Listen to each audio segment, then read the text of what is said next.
Stick with me, you're about to watch my commander try to publicly break me, her absolute best combat recruit. She claimed I only needed one eye to see, literally ripping out my right eyeball barehanded. The other cadets were terrified. Me, completely calm. I stared right back, fully knowing the mighty Empire would never throw away a legendary overpowered soldier like me. But to understand this madness, we gotta rewind. This whole chaotic mess started way back in history, right when Earth completely collapsed. Our home planet was drained by infinite resource wars, then finally obliterated by some unknown aliens. Human survivors drifted through the dark void until hitting the jackpot Novus, a brand new planet mirroring our lost world perfectly. But yeah, peace was just a joke. 3 massive powers stepped up, carving this world into another endless war zone. First, the Bato Federation, a crazy melting pot of alien races. Then the Holy Alliance of the Crates, total fanatics wielding wild magic and psychic powers. And finally, us, the Akriya Empire. We brought pure steel. We had absolute mechanized discipline and blindly believed we were the ultimate supreme beings. I'm Luca, born straight, in the Empire's filthy gutters. Just another disposable commoner in a corrupt machine where arrogant nobles controlled life and death. But I refused to stay down. I forged my own body into a lethal weapon, completely shattering every physical limit. I chased one single impossible dream. I wanted that Imperial Guard spot badly, desperate to prove my ultimate worth to the Emperor. I pushed relentlessly. Every single breath was for the Empire. During the final trial, my pure instincts kicked in. I flawlessly copied elite noble techniques, completely deflected flying bullets with my blade, and wiped out the enemy targets in literal seconds. Absolute beast mode. Now pay attention, because this brutal performance is exactly what caught the commander's eye and triggered that insane, eye-ripping test. As a sick reward for surviving that torture, I scored a military-grade cybernetic eye, the ultimate price for power. While stuck in recovery mode, cadet number 12 randomly approached me. An elite noble prodigy named Alay. Shockingly, he didn't treat me like total garbage at all. The guy handed over top-tier painkillers, hyped up my combat skills, and actually complained about the Empire's garbage system valuing noble bloodlines over raw talent. A high-class noble acting friendly with a nobody commoner, unreal.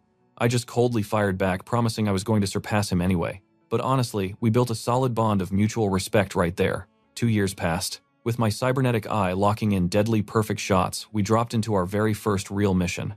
The commander's strict orders were completely absolute. Wipe out an illegal crate outpost. 0 survivors allowed. But stepping onto the battlefield, our sacred heroic illusion instantly shattered into ashes. No enemy army anywhere. No fortified base. It was just a civilian village. Surrounded by burning flames and horrific screams, I finally locked onto my primary target. A little kid trapped against a wall, shaking and sobbing for her mom. Suddenly, my mighty sword felt incredibly heavy. For the very first time, the Empire's cold brainwashing completely failed. I actually hesitated. You and I both know this is treason. I faked a strike, told her to play dead, and spared her.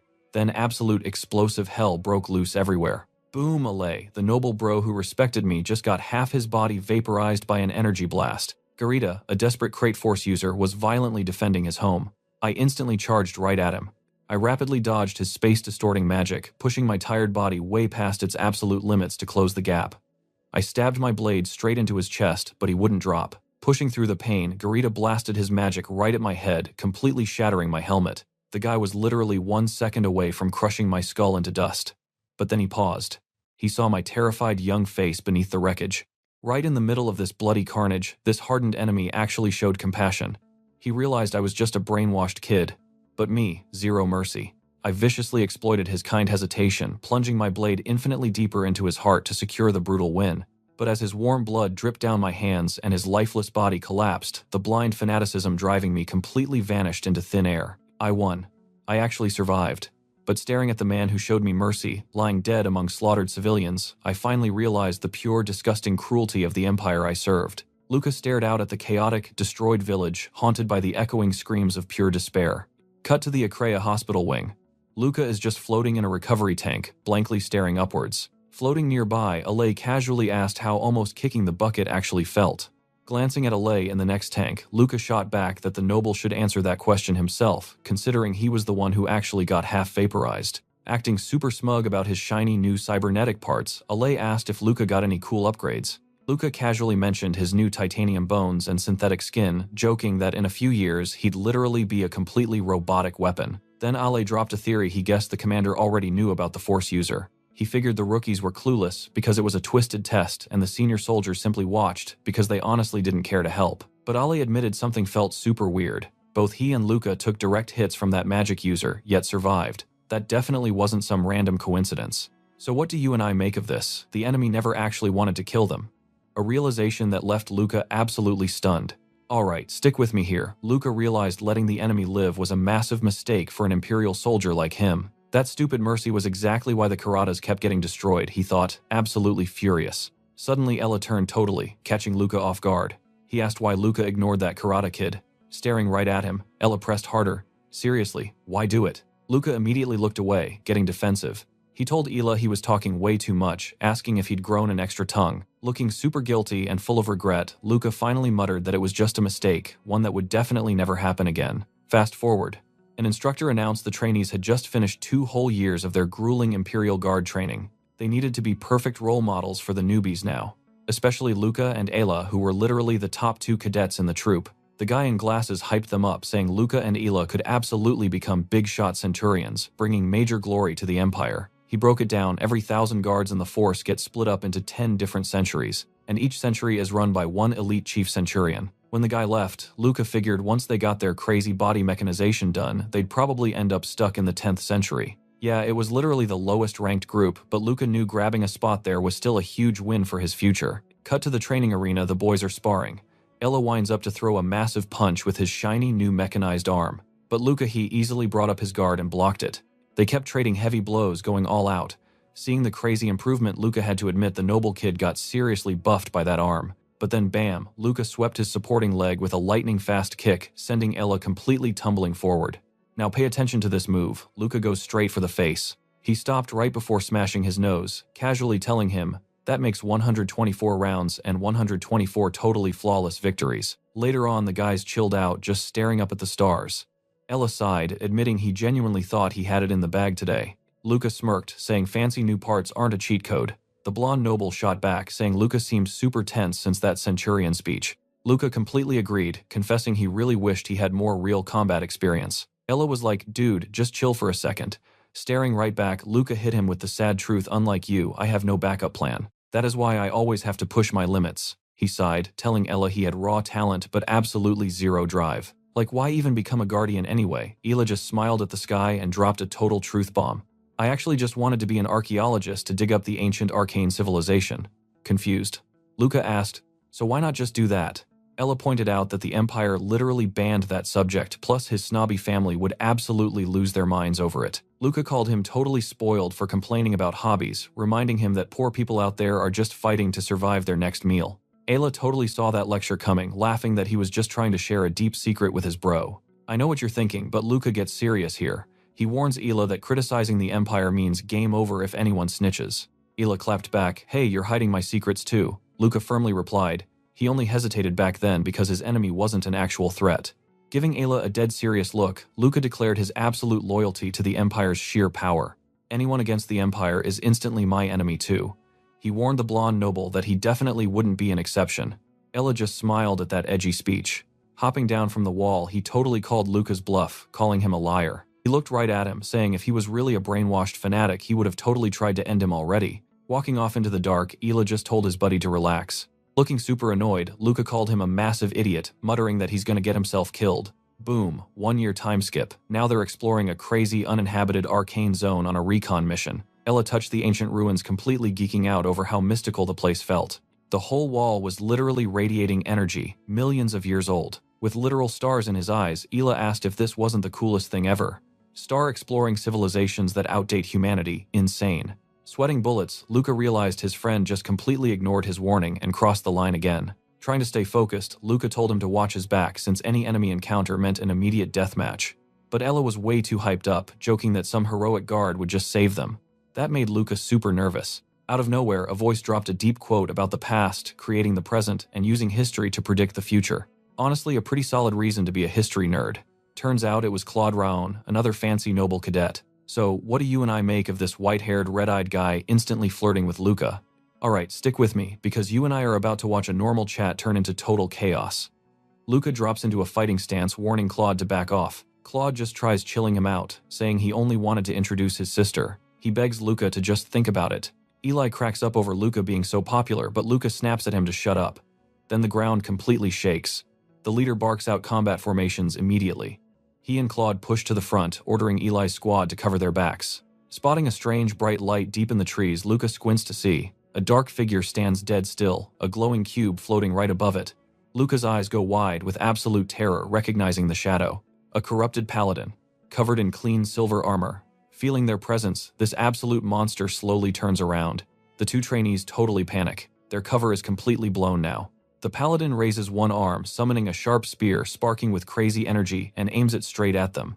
Now pay close attention because you and I are about to see something brutal. Luca screams for Claude to run, but the knight hurls his attack insanely fast. Totally frozen, Luca watches in pure horror as Claude takes the full hit directly. Blasted backward, Claude's body literally explodes in a crimson spray. Completely terrified by this brutal attack, Luca screams his friend's name. Meanwhile, the paladin does not even move an inch. That deadly spear simply smashes right into the wall of an ancient pillar. Reaching out his hand, the paladin easily wraps the spear in his raw power, again pulling the weapon straight back into his grip. Completely stuck in place, Luca stares at Claude's shaking body on the dirt. Pure horror washes over him, remembering their joke from earlier while looking at the absolute mess left of his good friend. That spear moved so incredibly fast that half of Claude's entire body is just gone. Luca desperately tries turning on his mechanical eye but gets zero response. Glaring at the paladin's outstretched hand, Luca silently prays his eye will finally boot up to calculate that spear's deadly path. Out of nowhere, heavy gunfire blasts toward the knight. He quickly throws up a magic shield to block it all. It's Eli's squad. They push forward fast, screaming for Luca to fall back and regroup. You and I both know running isn't an option here. Keeping his gun locked on the paladin, Eli yells they must fight and buy time. Luca knows he's absolutely right. Escaping is impossible now. There is only one choice left. Pulling out his red sword, Luca gets ready to scrap. Thinking about the Imperial Guard officers, he knows he just needs to stall until backup finally gets here. Luca and the paladin lock eyes. The desperate bloody race against the clock officially begins. The paladin chucks that fatal spear at Luca again. He barely dodges, but it grazes his head, ripping half his helmet clean off. The knight easily controls the energy, making the spear flip its path and loop right back at Luca from behind. Spotting the weapon flying back, Luca knows instantly he has zero time to dodge. A near-death memory flashes back Commander Castoria's cold voice, echoing that the Imperial Guard absolutely does not need any weaklings. Hyped up, Luca shifts his stance, raising his sword to block. He perfectly clashes his blade right against the flying spear. He knows he must strike before the paladin moves again. The heavy impact completely shatters the raw force wrapping the spear. A massive explosion blows up, kicking massive dust everywhere. Eli screams Luca's name in panic. A broken chunk of Luca's sword goes flying off, spinning wildly before stabbing into the dirt. Standing in the smoke, Luca is totally disarmed. His hand is completely wrecked from blocking that hit. Staring down the paladin right in front of him, Luca braces for impact. This time the knight grabs his own sword hilt. A sick blue aura explodes from him. In one deadly swing, he unleashes 3 slashes, forming a lethal triangle flying straight at the trainees. Luca barely dodges, but his right arm gets sliced. But the attack keeps going, hitting the backup squad behind Luca and cutting everyone down. Realizing the paladin wasn't even aiming for him, he looks back in pure shock, screaming for his friends who just got hit. Using Luca's distraction, the paladin rushes him fast. Absolutely terrified and refusing to die right here, Luca still sees zero way out. Out of options and total desperation, he screams and jumps straight at the paladin, who is already winding up another fatal strike. Meanwhile, deep in the forest, someone is rushing in using thrusters to boost their speed, flying faster than ever. The red-cloaked guard pushes deeper into the woods. So what do you and I take from this? Backup is everything. He arrives seeing an unarmed Luca about to die. Right before impact, a hand grabs the paladin's head out of nowhere. Totally shocked since he missed the guard arriving, Luca stares. Alright, stick with me. You and I are about to witness the craziest rescue ever. Luca realized the Imperial Guard finally arrived, instantly slamming the paladin into the dirt by his skull. Engines roaring, he boosted his leg's propulsion, and just totally dragged the guy's face across the rough ground.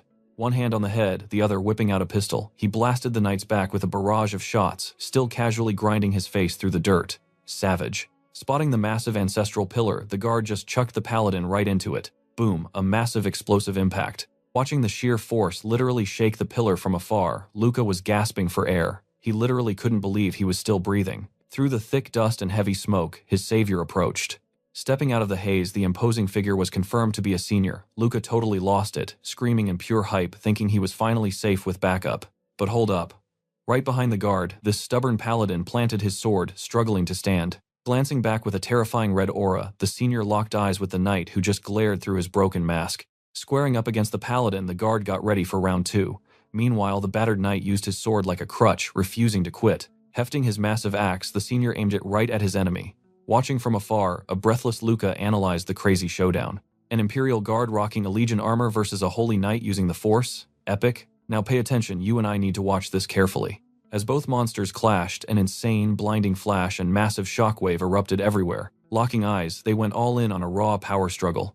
Against a gloomy sky, these two absolute beasts started trading heavy hits in mid-air. The explosion from their mid-forest brawl was so huge you could see it miles away. Non-stop, relentless attacks. Neither fighter gave the other a single second to breathe. Seeing this madness, Luca realized what peak performance looked like. The senior was fighting so fast, his weapon was just a total blur.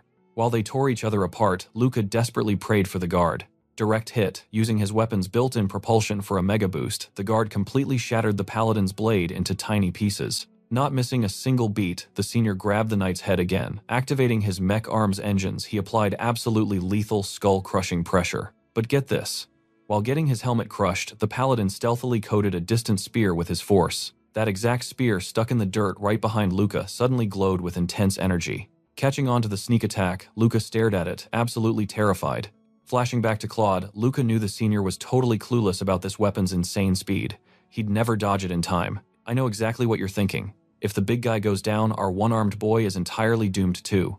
Shifting his foot, Luca desperately scanned for a way to stop this. When the deadly spear launched toward the senior, Luca threw his remaining leg in its path, getting it ripped completely off. He just prayed the attack missed its real target. Now all he could do was wait. Still crushing the paladin's skull, the guard finally noticed the spear grazing right past his armor. Sneak attack failed, so the paladin grabbed the guard's own axe, pumping a ridiculous amount of force right into his hand. Reading the move, the guard instantly let go of his axe, balling his metal fist up for a brutal punch. While the paladin charged his energy, the guard threw an absolutely full-power haymaker, landing a devastating, mind-blowing punch straight to the knight's helmet. The crazy impact drove the paladin into the dirt, triggering a huge explosion. Surrounded by rubble, our boy Luca lay gasping, now missing both an arm and a leg. Way too weak to check the aftermath.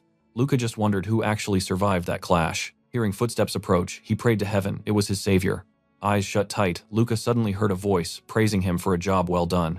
The voice confirmed the paladin was finally dead, all thanks to Luca's crazy sacrifice. It then calmly asked about abdomen injuries. Coughing, Luca explained he got slashed up trying to dodge the paladin's earlier force attack. Offering to carry him back to base, the guard stepped into view. But when Luca opened his eyes, pure, terrifying shock. This was the legendary Legion armor, a mechanical suit that literally ditches all unnecessary human parts for peak combat. It turns the wearer into an ultimate living weapon, every rookie's absolute dream. But as the guard offered his hand, Luca saw it. The guy literally had no head. Panicking, Luca wondered how he was still talking without a brain. Was this guy even human anymore, or just a programmed machine? In a creepy robotic voice, the totally clueless guard frantically patted around for his missing head, wondering where it went. Such absurd, terrifying logic. Finally, processing that his head was gone, the headless guard unleashed a chilling, desperate scream. Then boom, he collapsed to his knees, completely dead. Watching this nightmare unfold, Luca questioned if becoming this kind of monster was really his dream. So what do you and I take from this? Looking at his freezing body, Luca wonders if he'll even survive until help arrives. Stick with me, things are about to get crazy. Bleeding out next to a dead guard, Luca honestly thought this was game over. But suddenly a voice cuts through the haze. You alive? It is Lei. His buddy actually survived that insane paladin attack too. Luca immediately asks if anyone else made it. Nope. Lei drops the bad news. Everyone else is totally gone.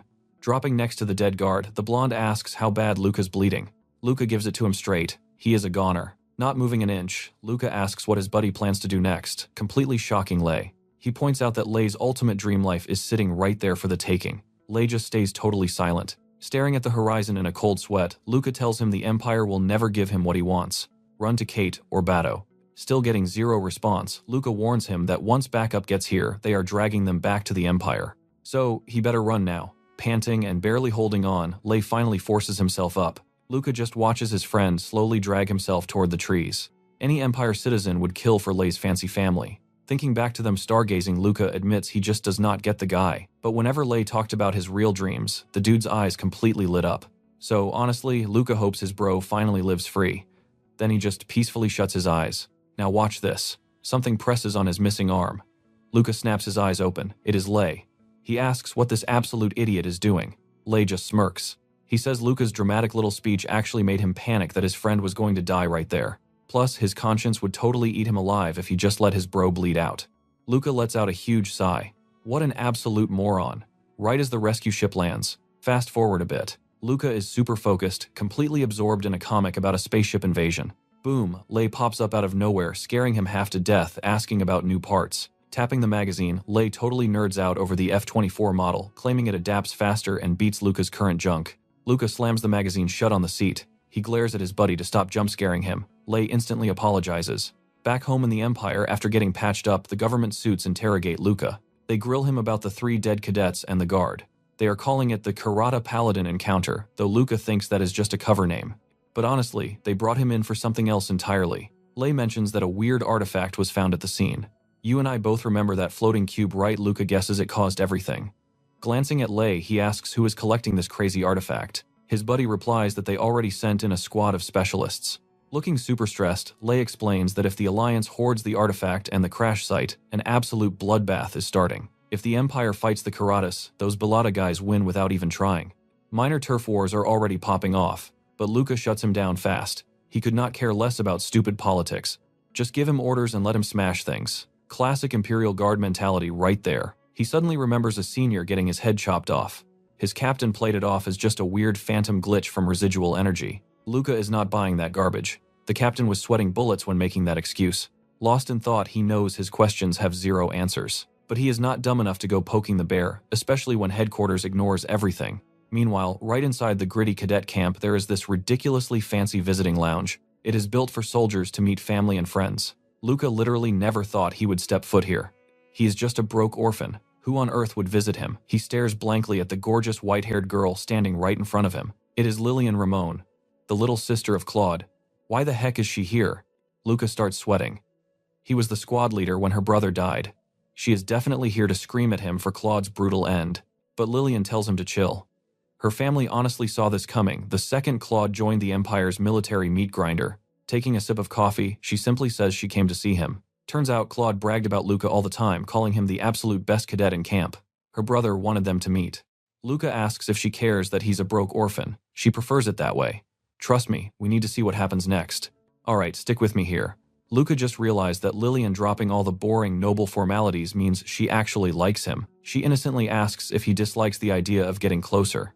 Luca, completely bewildered, just stares and asks, why, me, of all people? Lillian smiles, saying her brother's request is reason enough. Plus, she points out it would be a huge advantage for him anyway. Luca thinks about it and totally agrees.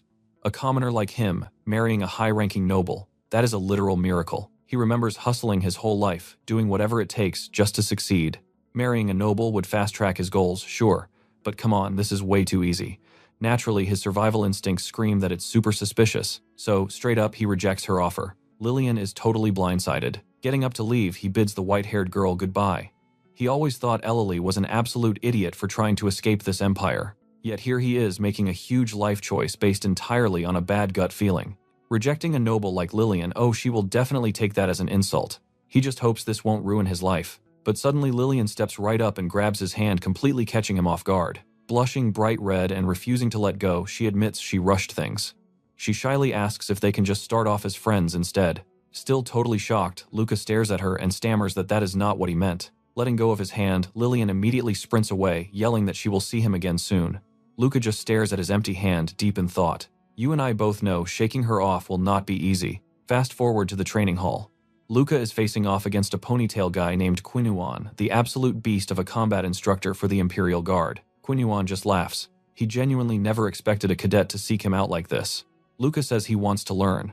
But Quinuan brushes him off, claiming Luca is already too talented, adding that barely any cadets are actually stronger than him right now. But Luca is not satisfied with just being the top cadet. Quinuan squints, warning the kid not to be so incredibly hasty. Quinuan is totally different from other instructors. He is insanely strong, but relies on cheap mechanical devices. Sure, Luca's mechanical parts are way better, but he completely lacks Quinuan's crazy skill set. Clenching his fist, Luca is actually grateful. He knows if he cannot even beat Quinuan, fighting a paladin would be an absolute joke. Letting out a long sigh, Quinuan mutters that he has no choice. He waves Luca forward. Luca rushes in fast, winding up to throw a massive punch. With zero effort, Qinyuan casually deflects the strike, asking if Luca just wants to test his new parts. Preparing another attack, Luca figures this retired guard won't even feel a normal hit. So he goes all in, unleashing a relentless flurry of blows without stopping to breathe. Closing the gap, Luca leaps right at him, planning to end this entire spar with one absolutely devastating strike. Now watch this closely. Qinyuan just extends an arm and stares, doing absolutely nothing to dodge. Luca grabs his sleeve violently, yanking Qinyuan's arm down. He preps a devastating finisher, already celebrating the victory in his head. Completely expressionless, Qinyuan just watches the fist coming his way. A split second before impact, Qinyuan finally activates his glowing mechanical eye. Boom! Suddenly Luca is suspended upside down in midair, violently flipped like an absolute ragdoll. Utterly shocked, his brain short-circuits trying to process why he is flying. He quickly slams a hand down to catch his balance. Thinking that won't stop him, Luca fires off a wild upside-down kick aimed right at Qinyuan's face. But Qinyuan is ready. He casually snatches Luca's ankle mid-kick. In a flash, Luca is hurled across the room, sent flying backward. He bounces hard against the floor before skidding to a halt. Terrified, Luca stares at his master, wondering what on earth just happened. Walking over, Qinyuan bluntly points out that Luca totally misjudged his opponent's strength and got distracted right in the middle of combat. He stares coldly down at Luca, who is still lying there, completely bewildered. Qinyuan asks why he is rushing. Suddenly, it hits Luca from his angle that very first strike should have easily crushed Qinyuan's chin. But the exact second Qinyuan's hand brushed his arm, his entire body was completely paralyzed. He entirely lost control. The insane kinetic energy of his own punch was perfectly redirected back into him. Mind blown, Luca asks what that crazy move was. Qinyuan smirks, calling it his very own personal defense technique. Scrambling off the floor, Luca practically begs the guy can he learn that exact same technique. Looking at his own trembling hand, Qinyuan asks if the kid seriously wants to learn this after getting absolutely destroyed just now. So what do you and I take from this? Cutting corners has a price as blood drips from Qinyuan's hand. Wild things are coming next. Alright, you and I are back in the arena. The two are sitting down, and Qinyuan casually asks our boy what he actually learned from getting beat. Luca admits the harsh truth. He got totally baited and completely lost control. Qinyuan drops a bomb. That was RC combat. Luca is confused though, since isn't that literally how cheap street bandits fight? Still, Luca thinks the military should totally use it. But Qinyuan shuts that down fast. 3 massive problems. Is it just insanely hard to learn? Qinyuan smirks and praises him. Spot on. But the second issue, it absolutely fries your brain. Right again. As for the third catch, Qinyuan says he isn't ready for that yet. Luca boldly claims he will learn it eventually. Qinyuan stands up, reminding him it is not his call. Does this kid even know how much cash the military pumped into his training? Luca jumps up to defend himself, but the instructor cuts him right off. He demands an answer right now. Using that unhinged technique guarantees permanent brain damage. Can Luca swear to never ever use it? Staring at his mentor, Luca realizes something terrifying. If he lies right now, Qinyuan will instantly know. So he plays it honest. He cannot swear to it, but promises to try his absolute best to avoid it. That actually makes Qinyuan grin. He turns around, still smiling, and drops a heavy hand on his shoulder. He likes the honesty, leaving our boy totally stunned. Then boom, he sweeps Luca's legs right out. Watch this carefully. Before Luca even blinks, he hits the floor hard. Qinyuan walks away, telling him to literally always expect a sneak attack. Only with that paranoid mindset will he survive anything out there. Luca stares up, realizing what this means. Are you training me? Qinyuan glares right back. Get off the floor, he snaps. I like fast learners. Fast forward a bit and his buddy Ale is looking worried, asking if he even sleeps anymore. And honestly, Luca looks like a zombie. Massive dark circles, completely drained. Walking down the hall, he just brushes it off, claiming he is just a little busy. Busy is an understatement. It has been a whole month of training with Qinyuan and the guy has not taught him a single direct move. Instead, it is all DIY observation. Qinyuan told him, RC combat breaks all the rules, forcing you to push your natural limits to the absolute max. It is next level fighting, using whatever you have to instantly create the deadliest, most efficient attack possible in mere seconds. Basically, it is a hardcore mental game. Changing the subject, Luca asks about Ale's recent deployment. His friend shrugs it off. Nothing crazy. Strolling down the hall, Ale admits everything has been a total breeze lately. Luca figures the enemy alliance is just laying low. He asks if that is exactly why their top commander has been totally missing in action. Ale nods, leaking some prime family gossip. Luca jokes about it. What do we need a full-blown rebellion just to get the boss out of bed? Ale goes dead serious and says yes. Luca freezes. His friend backpedals, saying he lacks the fine details, but a rebel faction is officially making moves. That pisses Luca off, starting a messy civil war while they are already fighting the alliance. Absolute idiot behavior. But Ale plays devil's advocate. If the Empire ignores its own deep corruption, they are just going to rot from the inside out anyway. I know what you're thinking. Escalation. Luca slams his buddy against the wall, ready to throw a massive punch. Pure murder in his voice. He says he will ignore Alay, wanting to quit the military, but becoming a traitor, not happening. Panicking and gasping for air, Alay defends himself. He passed the loyalty tests too, he just thinks the Empire desperately needs a wake-up call. He begs him to chill.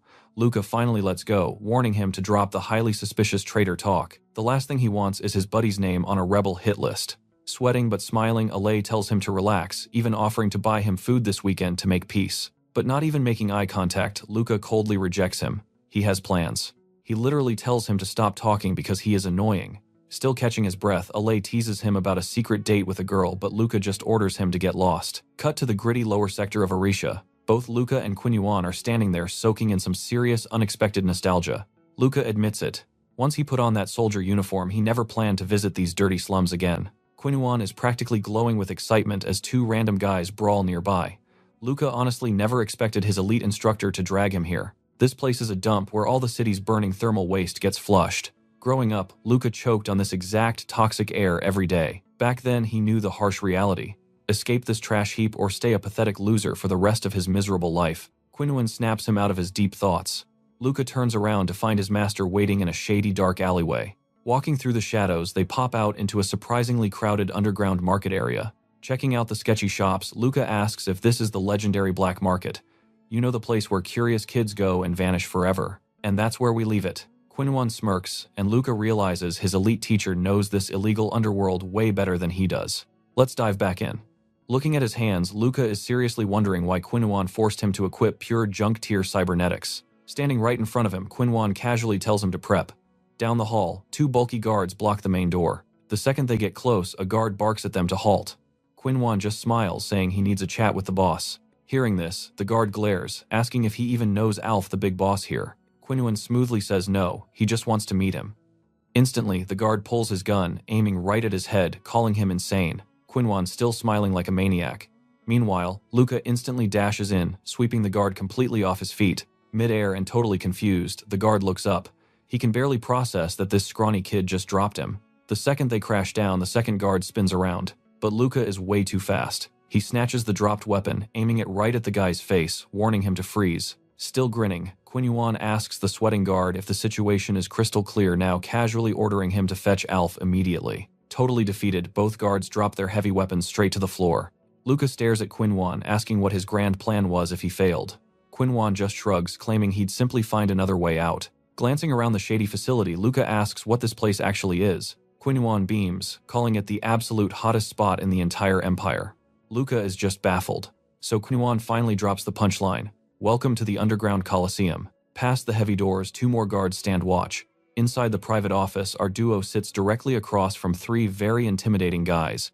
A huge guy in a sharp suit sits front and center, while two massive bodyguards stand right behind him. Staring down the mob, Boss Qinyuan casually points at his student, demanding he toss the kid straight into the arena. He even adds that it's totally fine if Luca dies out there. Suddenly, the junk equipment makes horrifying sense to Luca. The fat boss just quietly takes a long drag of smoke. Suddenly, the massive boss flicks his burning cigarette straight toward Qinyuan's face.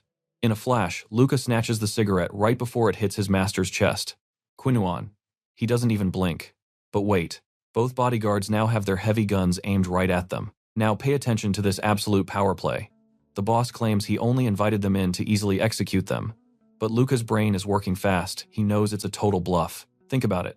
If this guy really wanted them dead, he would have let the guards handle it outside. Still, with 3 guns in their faces and more guards outside, the odds are awful. Calculating his first move, Luca launches a brutal kick. He launches the heavy table right at the boss, using it as a massive shield. The sudden chaos completely catches the armed bodyguards off guard.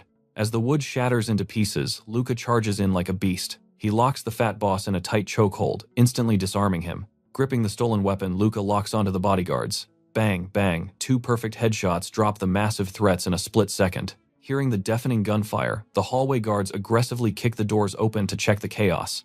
I know what you're thinking, what a crazy fight, but get this. That whole bloodbath, just a hyper-realistic combat simulation running inside Luca's mechanical eye.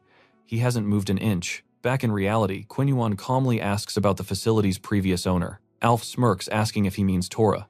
He brags that Tora got caught rigging the underground fights, and well, that was the end of him.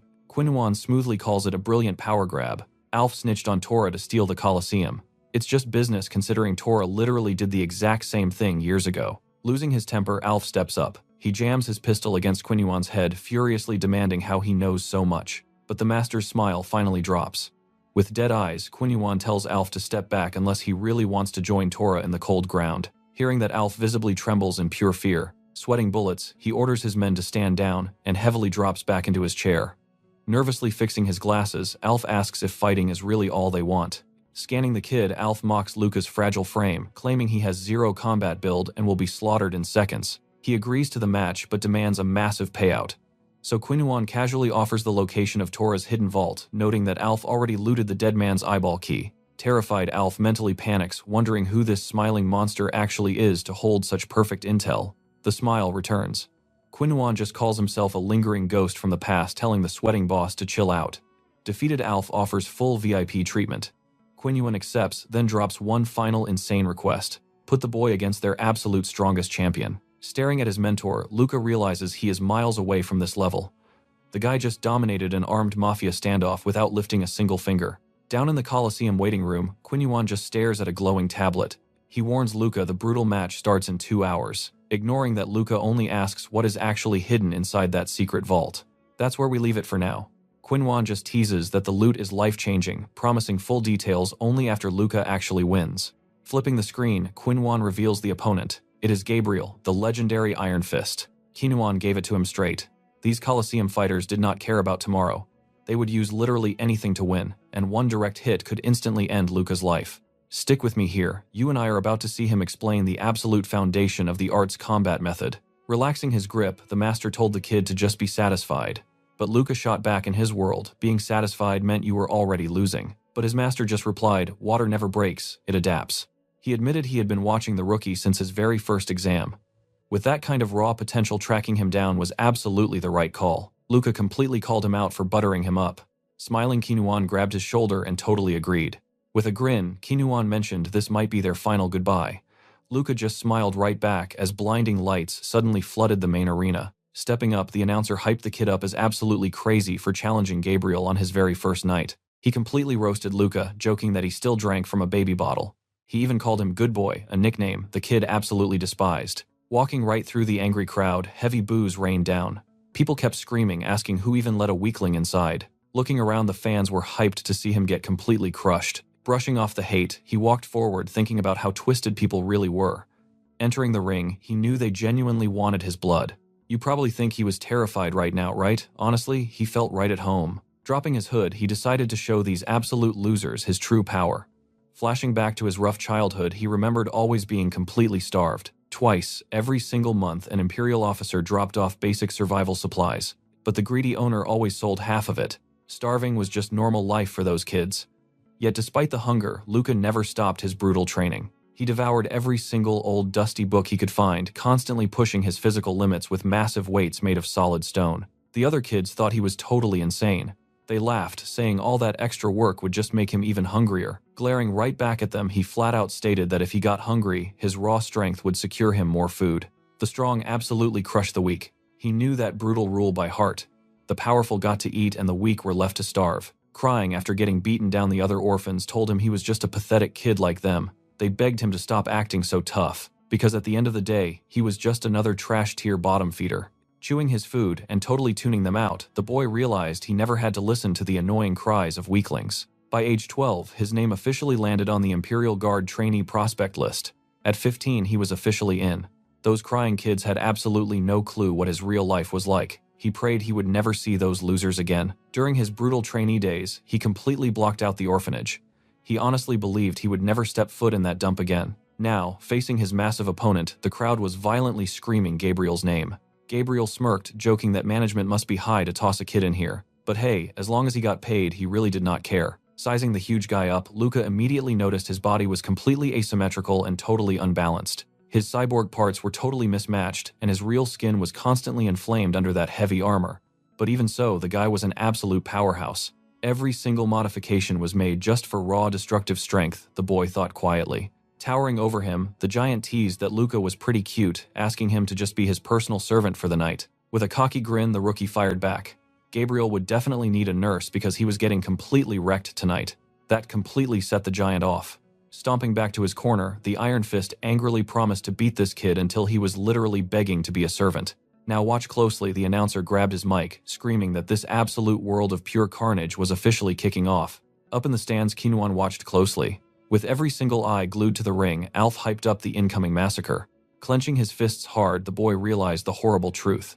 One single punch from that modded freak would instantly end his entire life. Suddenly, the giant charged in like a freight train, but the rookie cleanly dodged, sending that massive metal fist smashing right into the solid floor. The Iron Fist swung a second time, and once again he hit absolute air. Seeing an opening, he landed a gorgeous kick straight to the giant's head. But Gabriel just laughed it off, asking if that was supposed to tickle. Grinning wildly, the kid thought to himself, with his real armor on that guy's head would have completely exploded. Backing up to gain some much-needed breathing room, he quickly realized that just running away was no longer an option. The cage was way too tight. The cyborg unleashed a flurry of lethal strikes. He dodged perfectly, but his own counterattacks were basically doing zero damage. Trust me, you and I know they want him dead. Alright, stick with me here. Everyone is screaming for Luca to get crushed, but he's just wondering what lesson Quinwan wants him to learn. Then it hit him. His instructor's rule was simple: fight with whatever you have, zero complaining allowed. Staring down Gabriel, Luca realized the old man took his heavy armor, but kept his eyes. Quinwan didn't just want a mindless brawl. He expected a smart win right as Gabriel rushed him again. Ares combat is all about maxing out your tools. Luca smirked, firing up his mechanical eye. Scanning the threat, he saw Gabriel's massive fists were basically shoulder-mounted cannons ready to blow, but they were sluggish compared to an actual blade. He tracked the brutal punch flying right at him clear as day. Up in the stands, Quinwan was genuinely stunned. A proud smirk hit his face. The kid is a genius. Thinking back to the exams, he realized Luca already understood Ares combat purely on instinct. Quinwan silently hyped him up. Down below, Luca casually dodged every single swing, stepping right into Gabriel's space. Now pay attention here. The crowd is screaming for Iron Fist to murder this kid, but Gabriel is officially sweating bullets. Luca was totally zoned in. Every single move Gabriel tried to make read like a book. Could he pull off his master's trick? He decided to try slapping his hand onto Gabriel's metal arm. With crazy speed, Luca kicked out his knee. Gabriel completely lost his balance and caught air. While still flying, the big guy took a brutal heel to the face. Luca was buzzing, practically laughing out loud. He finally understood what the old man saw. Dusting himself off, Gabriel somehow forced himself back up. Veins popping, absolutely furious, the brute screamed about whatever black magic Luca was using. He charged back and screaming that cute tricks wouldn't save the kid twice, winding up another massive punch. The impact literally exploded the arena, but with a totally psychotic smile, Luca just sidestepped. The shockwave barely grazed him before obliterating the wall. Seizing his window, Luca slid right up close. Did he honestly think brute force was everything Luca mocked him? If you lack raw muscle, it's simple. You just cheat with something better. Launching himself off the cracked floor, he shot upward. He flipped backward, hooking his legs into a brutal chokehold. Trapped instantly, Gabriel's face went completely rigid, zero time to even block. You and I both felt that one, right? A violent twist, a loud snap, and it's over. As the heavy cyborg dropped fast, Luca stuck a perfect, unharmed landing. The entire crowd was frozen. He glared up, told them they could wait for his funeral forever, but he was climbing to the very top. Behind him, Gabriel was out cold. Yanking his hood up, Luca chilled out. He realized that hyperfocus only worked because the arena gave him perfectly predictable boundaries. Leaving the dead silent stadium, Luca dragged his feet. Okay, maybe Quinwan actually knew what he was doing. Waiting outside, his master stood with arms crossed, nodding with approval. He officially welcomed the kid to Ares combat. Luca admitted the lesson hit home.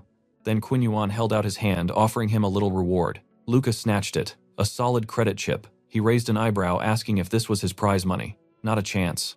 Quinwan said it was to fix Gabriel's neck. Generosity is cool, but playing the fool gets you killed. Luca scoffed, wanting to be a killer, not a nurse. But the old man called him completely blind to networking. Getting serious, Quinwan explained, this wasn't pity. It was a cold hard investment that would pay off massively later. He'd already dropped cash on Tora today. Building up the people around you is how a real soldier survives the longest. Watching his master leave, it suddenly clicked. Quinwan was heavily investing in him right now too. And someday soon, the old man would demand a favor that Luca literally could not refuse. Cut to the clinic. Gabriel was miserable.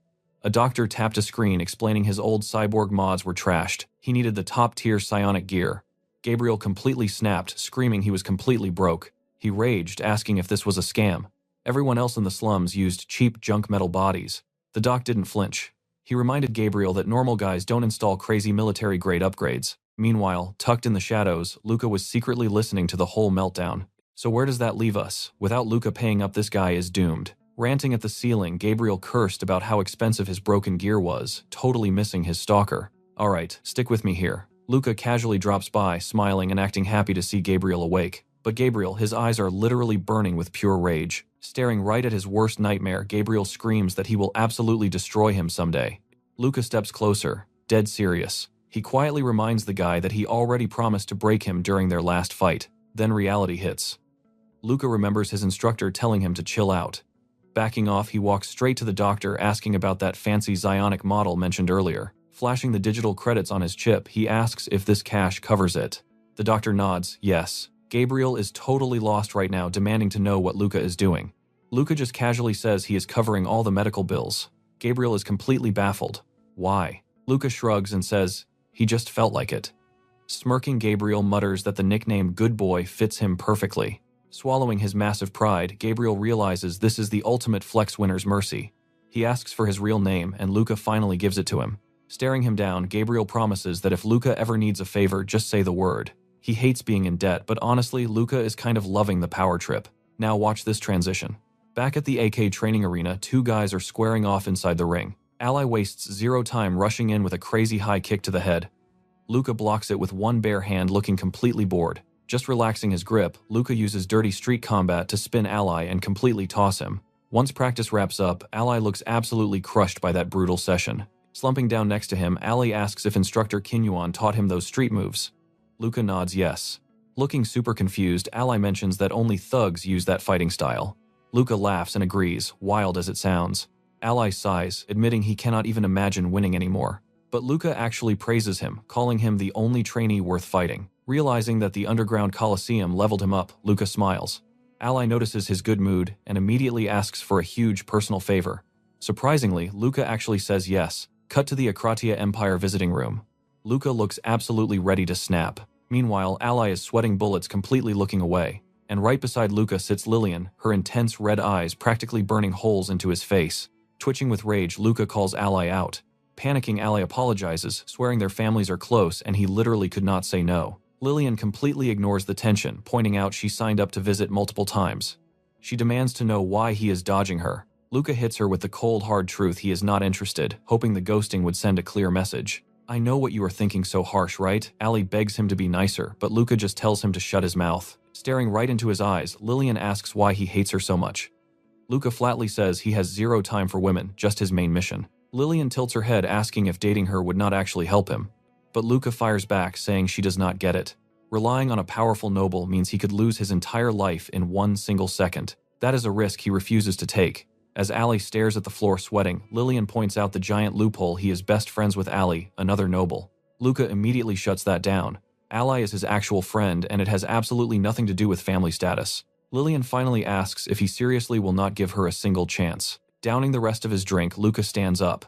Nope, zero chances, and he bluntly tells her to never visit him again. Luca storms out, looking annoyed, leaving Lillian and Ally sitting in awkward, dead silence. Catching up in the hallway, Ally calls out to him. Running over, Ally mutters that he did not have to be that savage. Luca argues that being cruel is the only way she stops. Ally still wants to know why the intense hate. Luca admits her crush makes zero sense, so he is fully convinced she is plotting some crazy scheme. But Ally argues it is stupid to be paranoid over nothing, hinting they could just take things a lot slower. Luca cuts him off instantly. Does Ally like her? Complete silence. Blushing hard, Ally stammers, asking where he even got that crazy idea.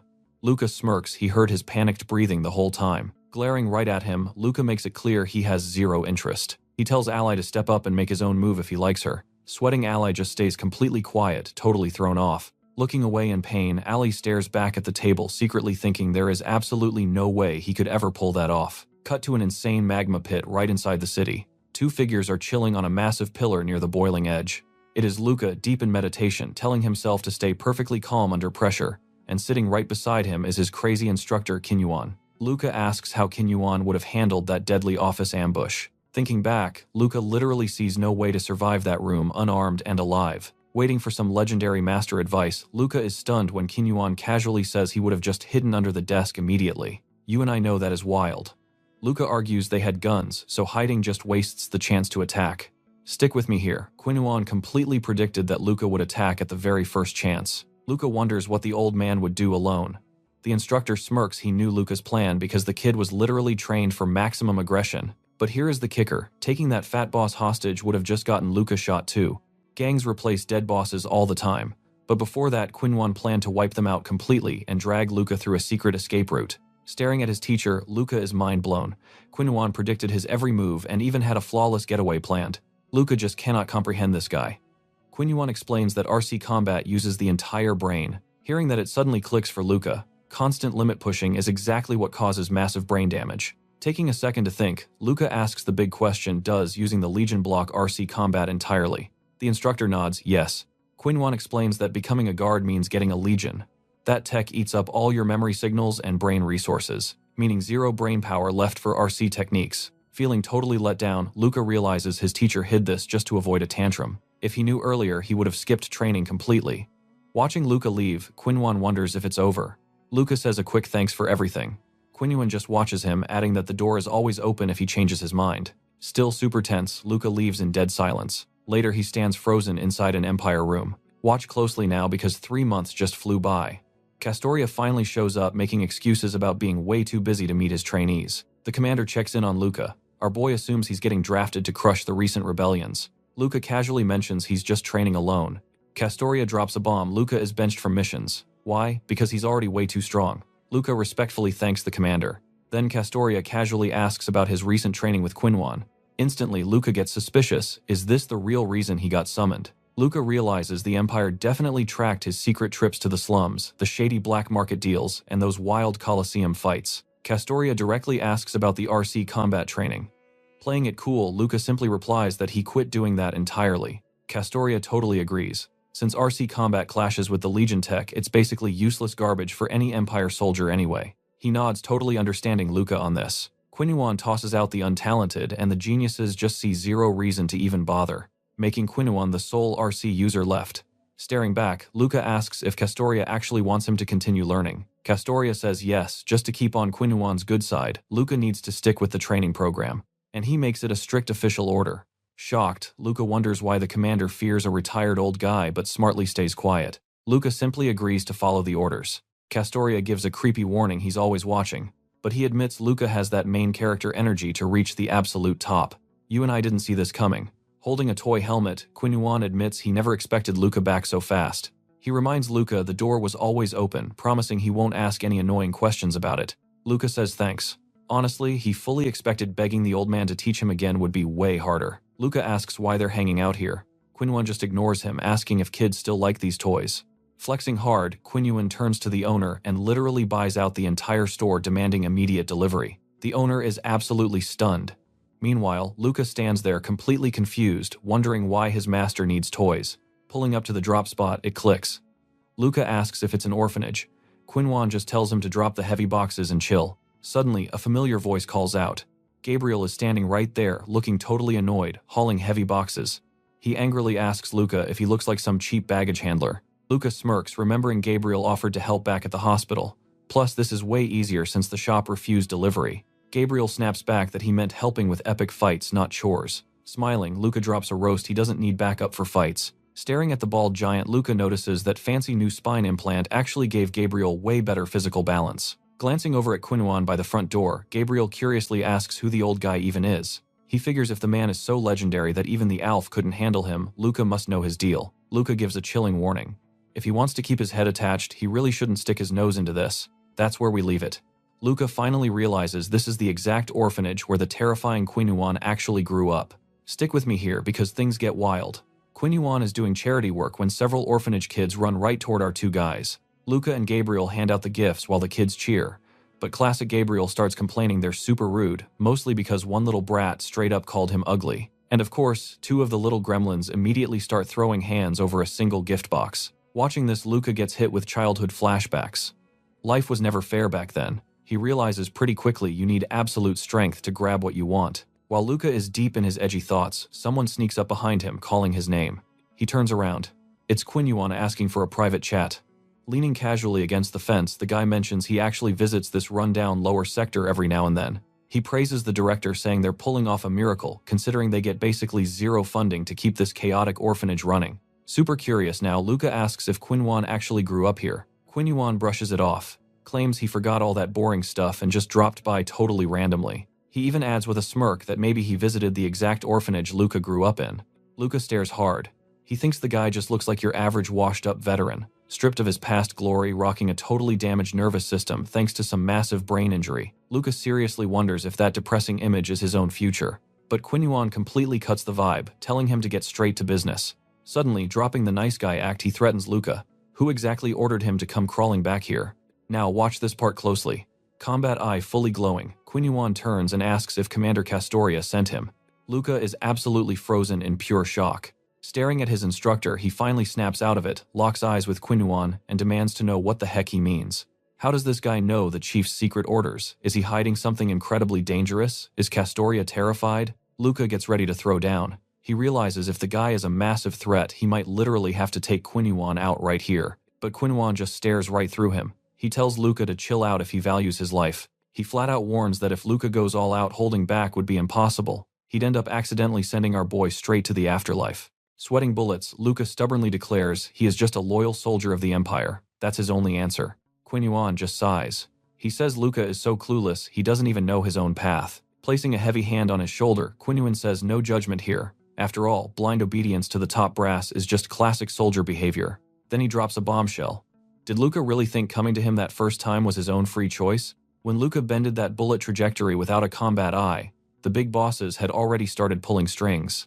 They finally found a kid who could learn RC just like Quinhuan. Luca's supposed free will, a total illusion. I know what you're thinking, but Luca doesn't want to believe the Empire played him. He desperately wants his choices to be real, so he angrily yells that it was his own decision. But Quinhuan just drops cold facts: everyone is a slave to somebody, aware or not. Staring him down, Quinhuan figures the kid just wants to run away from this ugly truth. After all, he's still super young. Walking away, Quinhuan tells him to come back soon and even says, "Go ahead, snitch to the commander about all this." Deep in thought, Luca tells himself the guy is lying, but honestly the chief really did want him mastering RC. Brain completely frying, Luca tries hard to block out his teacher's words. Doubting the mighty empire is seriously bad news, but what if his burning ambition wasn't even his to begin with? Jump cut to later. Inside the Empire's high-tech simulation room, a fully armored Luca is brooding on a bench in the corner. Staring at the floor, he's super annoyed. He completely failed to report back to the commander yesterday. If he had spilled the beans, they'd force a mental check, and with his brain this messy, his score would totally tank. Plus, the Empire absolutely hates dangerous ideas. They'd instantly boot him from the Imperial Guard and ship him off to some awful camp. Thinking back, Luca realizes something insane. That sneaky old man Quinhuan totally knew he'd be too terrified to actually snitch to the chief. Suddenly, the doors hiss open, blasting smoke everywhere. Out walks Eli, looking like he just survived an absolute nightmare. Panting heavily, Eli easily catches a water bottle flying at his face. Luca threw it, joking that his friend is hitting totally different levels lately. Eli smirks, admitting he's been grinding like crazy ever since Luca beat him. The blonde asks if Luca just came down to play cheerleader, pretending to be touched. But Luca deadpans that obviously he needs a massive favor. Luca brings up an old rumor Eli mentioned: rich families buying exam results. Eli immediately gets serious, calling it highly classified intel. Staring him down, Luca asks straight up, "How did you pass the psychological test?" Eli freezes, warning him that asking that is borderline suicidal. Sitting back, Luca smirks and says he already made sure the room is completely empty. Eli sighs. He won't ask why, but here's the trick. You build a fake ego for the test, burying your real self. And that's where we leave it. Trust me, you are going to want to see what happens next. Meanwhile, our main character Luca had questions. Ile explained that intense trauma could actually make people lose their memories or totally flip personalities. Stick with me here. What if he faked it? Luca wondered if playing the perfect loyal soldier could actually overwrite his brain and create a brand new ego. Turns out that is exactly what Ile did 2 months before testing. The catch: keep the act up for too long and you completely forget your true self. Luca asked where he learned this trick secretly, realizing he just needed to act like his weak old self from before he ever met Quinhuan and Ile gave him a look. He didn't know what Luca was plotting, but warned him to be super careful. Messing with a psych test is no joke. Luca joked that he never expected warnings from the blonde guy. Suddenly, his combat eye activated, completely startling him. It was Quinhuan trying to reach him. Soon, they met up in the lower sectors, right outside a shady building. Staring at it, Quinhuan casually announced today was just a simple training exercise. The instructor admired the structure, calling it a perfectly built local gang hideout. Luca felt uneasy. Kinuan was acting totally normal, pretending the crazy orphanage incident never even happened, which seriously bugged our boy. Standing at a locked door, Kinuan gave him a 20-second timer. The mission: go in and completely wipe out every single gangster inside. Now watch this entrance, Luca agreed, placed his hand flat against the heavy lock and blasted the door wide open. Inside, a bunch of gangsters were just chilling out. Hearing the massive explosion, one thug quickly jumped up. But Luca was already in the room, walking straight toward the stunned guy. Face to face, the thug demanded to know what he wanted, sneering that he didn't look like a customer. Calm as ever, Luca noticed another guy charging with a weapon. Scanning the room, he counted 3 armed enemies ready to attack. One clearly looked like the boss, plus another person hiding out in the bathroom. Aiming his gun right at Luca's head, the thug smirked, calling it bad luck to shoot a kid. But mid-sentence, bam, he took a massive punch to the stomach and got launched straight into the ceiling before he even blinked. The remaining 3 gangsters just stared at their buddy plastered to the roof, completely speechless. Fists clenched tightly, Luca casually muttered that his head had been messy lately, so he needed to blow off some steam. The knocked-out thug up high finally dropped his weapon. While his friends kept gaping at the ceiling in shock, the gun plummeted down. Snapping out of it, they aimed to shoot, but Luca just reached out and caught the falling gun. Weapon secured, he pointed it instantly and fired, shooting each guy perfectly in the arm to disarm them. Across the room, the furious gang boss aimed his gun, unloading multiple shots at Luca while screaming pure insults. Sidestepping every single bullet effortlessly, Luca mocked the guy, amazed someone with such garbage aim could lead a gang. Then he aimed his gun straight at the bathroom door. You and I both know the timing here is comedy gold. Out steps a thug, pants totally down, holding a taser. Taking in the absolute chaos in the room, the half-naked guy dumbly asked what was happening. Keeping his aim steady, Luca ordered him to tase himself unless he wanted to lose his limbs. Staring blankly at his own shock device, the thug seriously debated his life choices. A second later, bright light and electric sparks lit up the room. Standing over the twitching thug, Luca frowned. He could definitely still feel someone else hiding inside that bathroom. Stepping inside, he found a naked woman shivering on the floor. Instantly, the joke was over. Luca's face went dark with pure rage. Swearing at the garbage thugs, he noticed she was heavily bound with thick ropes. Back outside, Kinuan casually checked the time, noting it only took Luca 12 seconds to clear everyone. He clapped, praising the kid, while Luca carried the rescued girl out using his own shirt for cover. Furious, Luca demanded to know why they couldn't just execute the trash. Kinuan refused. Killing outsiders would draw way too much heat. Kinuan then dropped some reality. The world is full of victims too weak to fight back. She suffered because she lacked strength. Luca was forced to become powerful for one reason, so he would never end up as prey. Normally cynical, Luca would call victims idiots. But right now, all he felt was utter disgust for the abusers. From that day on, Kinuan kept dragging him down to the slums, tossing him into random brawls, completely blind. It wasn't about teaching him how to win, but forcing his brain to instantly adapt and analyze any insane battlefield. And that's where we leave it. Even after countless fights, his instructor never explained a single thing. Come along with me. Down in a lower sector repair shop, a red-haired girl wearing glasses and a blue jumpsuit greets them. Kinuan calls her Gilda, ordering a black coffee completely topped with oil. Classic mechanic diet. Luca plays it safe, asking for the same but oil-free. Luca glances around, asking if they seriously needed to stop here. Instructor Kinuan teases him. Doesn't Luca feel proud visiting the exact same woman he just saved from a brutal gang? See, she got kidnapped and went through absolute hell. But amazingly, her mind stayed completely sharp, and she bounced right back to normal life. Why was she kidnapped? Kinuan bluntly explains. It was because of a friend. Turns out Gilda grew up in an orphanage as a child engineering genius, so Kinuan secretly funded all her studies totally anonymously. She has zero clue. Luca asks if Kinuan actually knew Gilda from the very start. Suddenly, someone walks into the shop, letting out a surprised shout. Still sitting, Kinuan and Luca look up to see Gabriel. Spotting Luca, he demands to know why he is here, then orders a beer. Gilda shuts that down immediately. She tells him to quit drinking since his body is exhausted. Funny story. After the rescue, Kinuan introduced her to Gabriel. He became her muscle, and she became his personal mechanic. Looking up at the giant dude, Luca smirks. You should definitely listen to your mechanic. The bodyguard gets defensive, swearing it is just one drink. Then the bald instructor changes the subject, asking what Luca was thinking, provoking all those thugs. Those gang leaders are already plotting payback. Kinuan warns that if they attack, even he would not be able to keep Gilda safe. But then he tells them to relax. The gang will not show up here anytime soon. A worried Gilda asks for a timeline. Kinuan shrugs. Could be months, maybe even years. Luca realizes he cannot visit the lower sectors alone anymore. His strict superiors would never allow it. Looking over at Gilda and his instructor, Luca gets this sinking feeling. This might be goodbye. Despite everything, Gilda went back to the daily grind, while Gabriel keeps taking crazy risks. but Luca tells himself to snap out of it. No pity. Sipping his coffee, he figures never coming back to this shop might actually be better for his current situation. Cut back to the Empire behind closed doors. Luca finishes his mission report and Chief Castoria sighs, remarking that Kinuan keeps pulling these weird stunts. Castoria points out that Luca joined the trainees super late, normally impossible, but right now the Empire is totally desperate for his kind of talent. Now, pay attention here. Even Commander Castoria has absolutely no clue who Kinuan really is. Back when Castoria was just a total rookie, Kinuan was already leading the elite Imperial Guard. The chief assumes Kinuan is a top-tier Black Ops specialist. Luca is totally stunned. Plus, it seems like the grumpy instructor actually favors him. Out of every single trainee Kinuan ever took in, Luca is the only one still standing. Castoria praises Luca's insane skills, but worries about his mental state, ordering a mandatory psych evaluation. Nodding, Luca totally saw that coming from a mile away. Rubbing his face, Castoria drops the corporate act, stating there are only two paths for trainees handling these missions. Either they get permanently silenced to protect secrets, or they ascend straight into the Imperial Guard as a massive reward for their loyalty. Castoria hopes Luca gets the promotion, but Luca plays it cool, saying he just follows orders. If this crazy operation actually succeeds, Luca hopes the commander will definitely have his back. Smiling, Big Castoria drops an absolute bomb. If Luca scores high enough, he will literally adopt him as his own son. Luca Castoria has a nice ring to it, the chief laughs. Luca just stands there completely frozen, wondering if he is joking.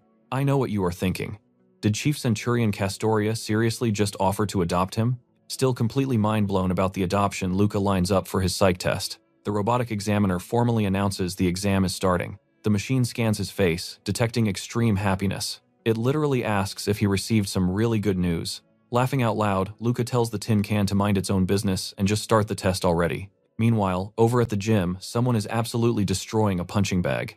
Ile throws massive combos, rocking it side to side. He finishes the combo with a brutal kick. Sweat flies everywhere. Winding up for one last insane punch, Ile sends the entire bag flying across the room. Gasping for air, the madman finally finishes his hardcore training. He grabs a small container of weird green oil. Wincing hard, Ile rubs the strange liquid straight into his aching elbow joints. Sitting right next to him, Luca points out that he trained until his joints gave out. He seriously wonders if this is the same old Ile. Flashing a smirk, Luca casually asks if his buddy actually passed the psych exam. Ile confirms, promising backup. And trust me, you and I definitely want to see what is next. Alright, you and I are about to dive into some serious military drama. Ilya nervously admitted he could not share the details yet, but would soon ask Luca a massive favor. Luca just stared back, studying his friend. Luca smoothly responded that if things went bad in combat, he would save Ilya, even if it meant totally risking his own life. Relieved, Ilya thanked him. He promised to explain everything soon, though he really hoped it would not end up as bloody as Luca thought. Honestly, Luca would be totally lying if he said he was not curious. But he backed off, letting things play out naturally. After all, he had just crushed the psychological exam and completely won the trust of the chief. Right now, Luca had one massive goal: becoming an official member of the powerful Castoria family. It was literally the only thing on his mind. Meanwhile, the top commander suddenly announced a brand new special military order. The mission: crush the rebels.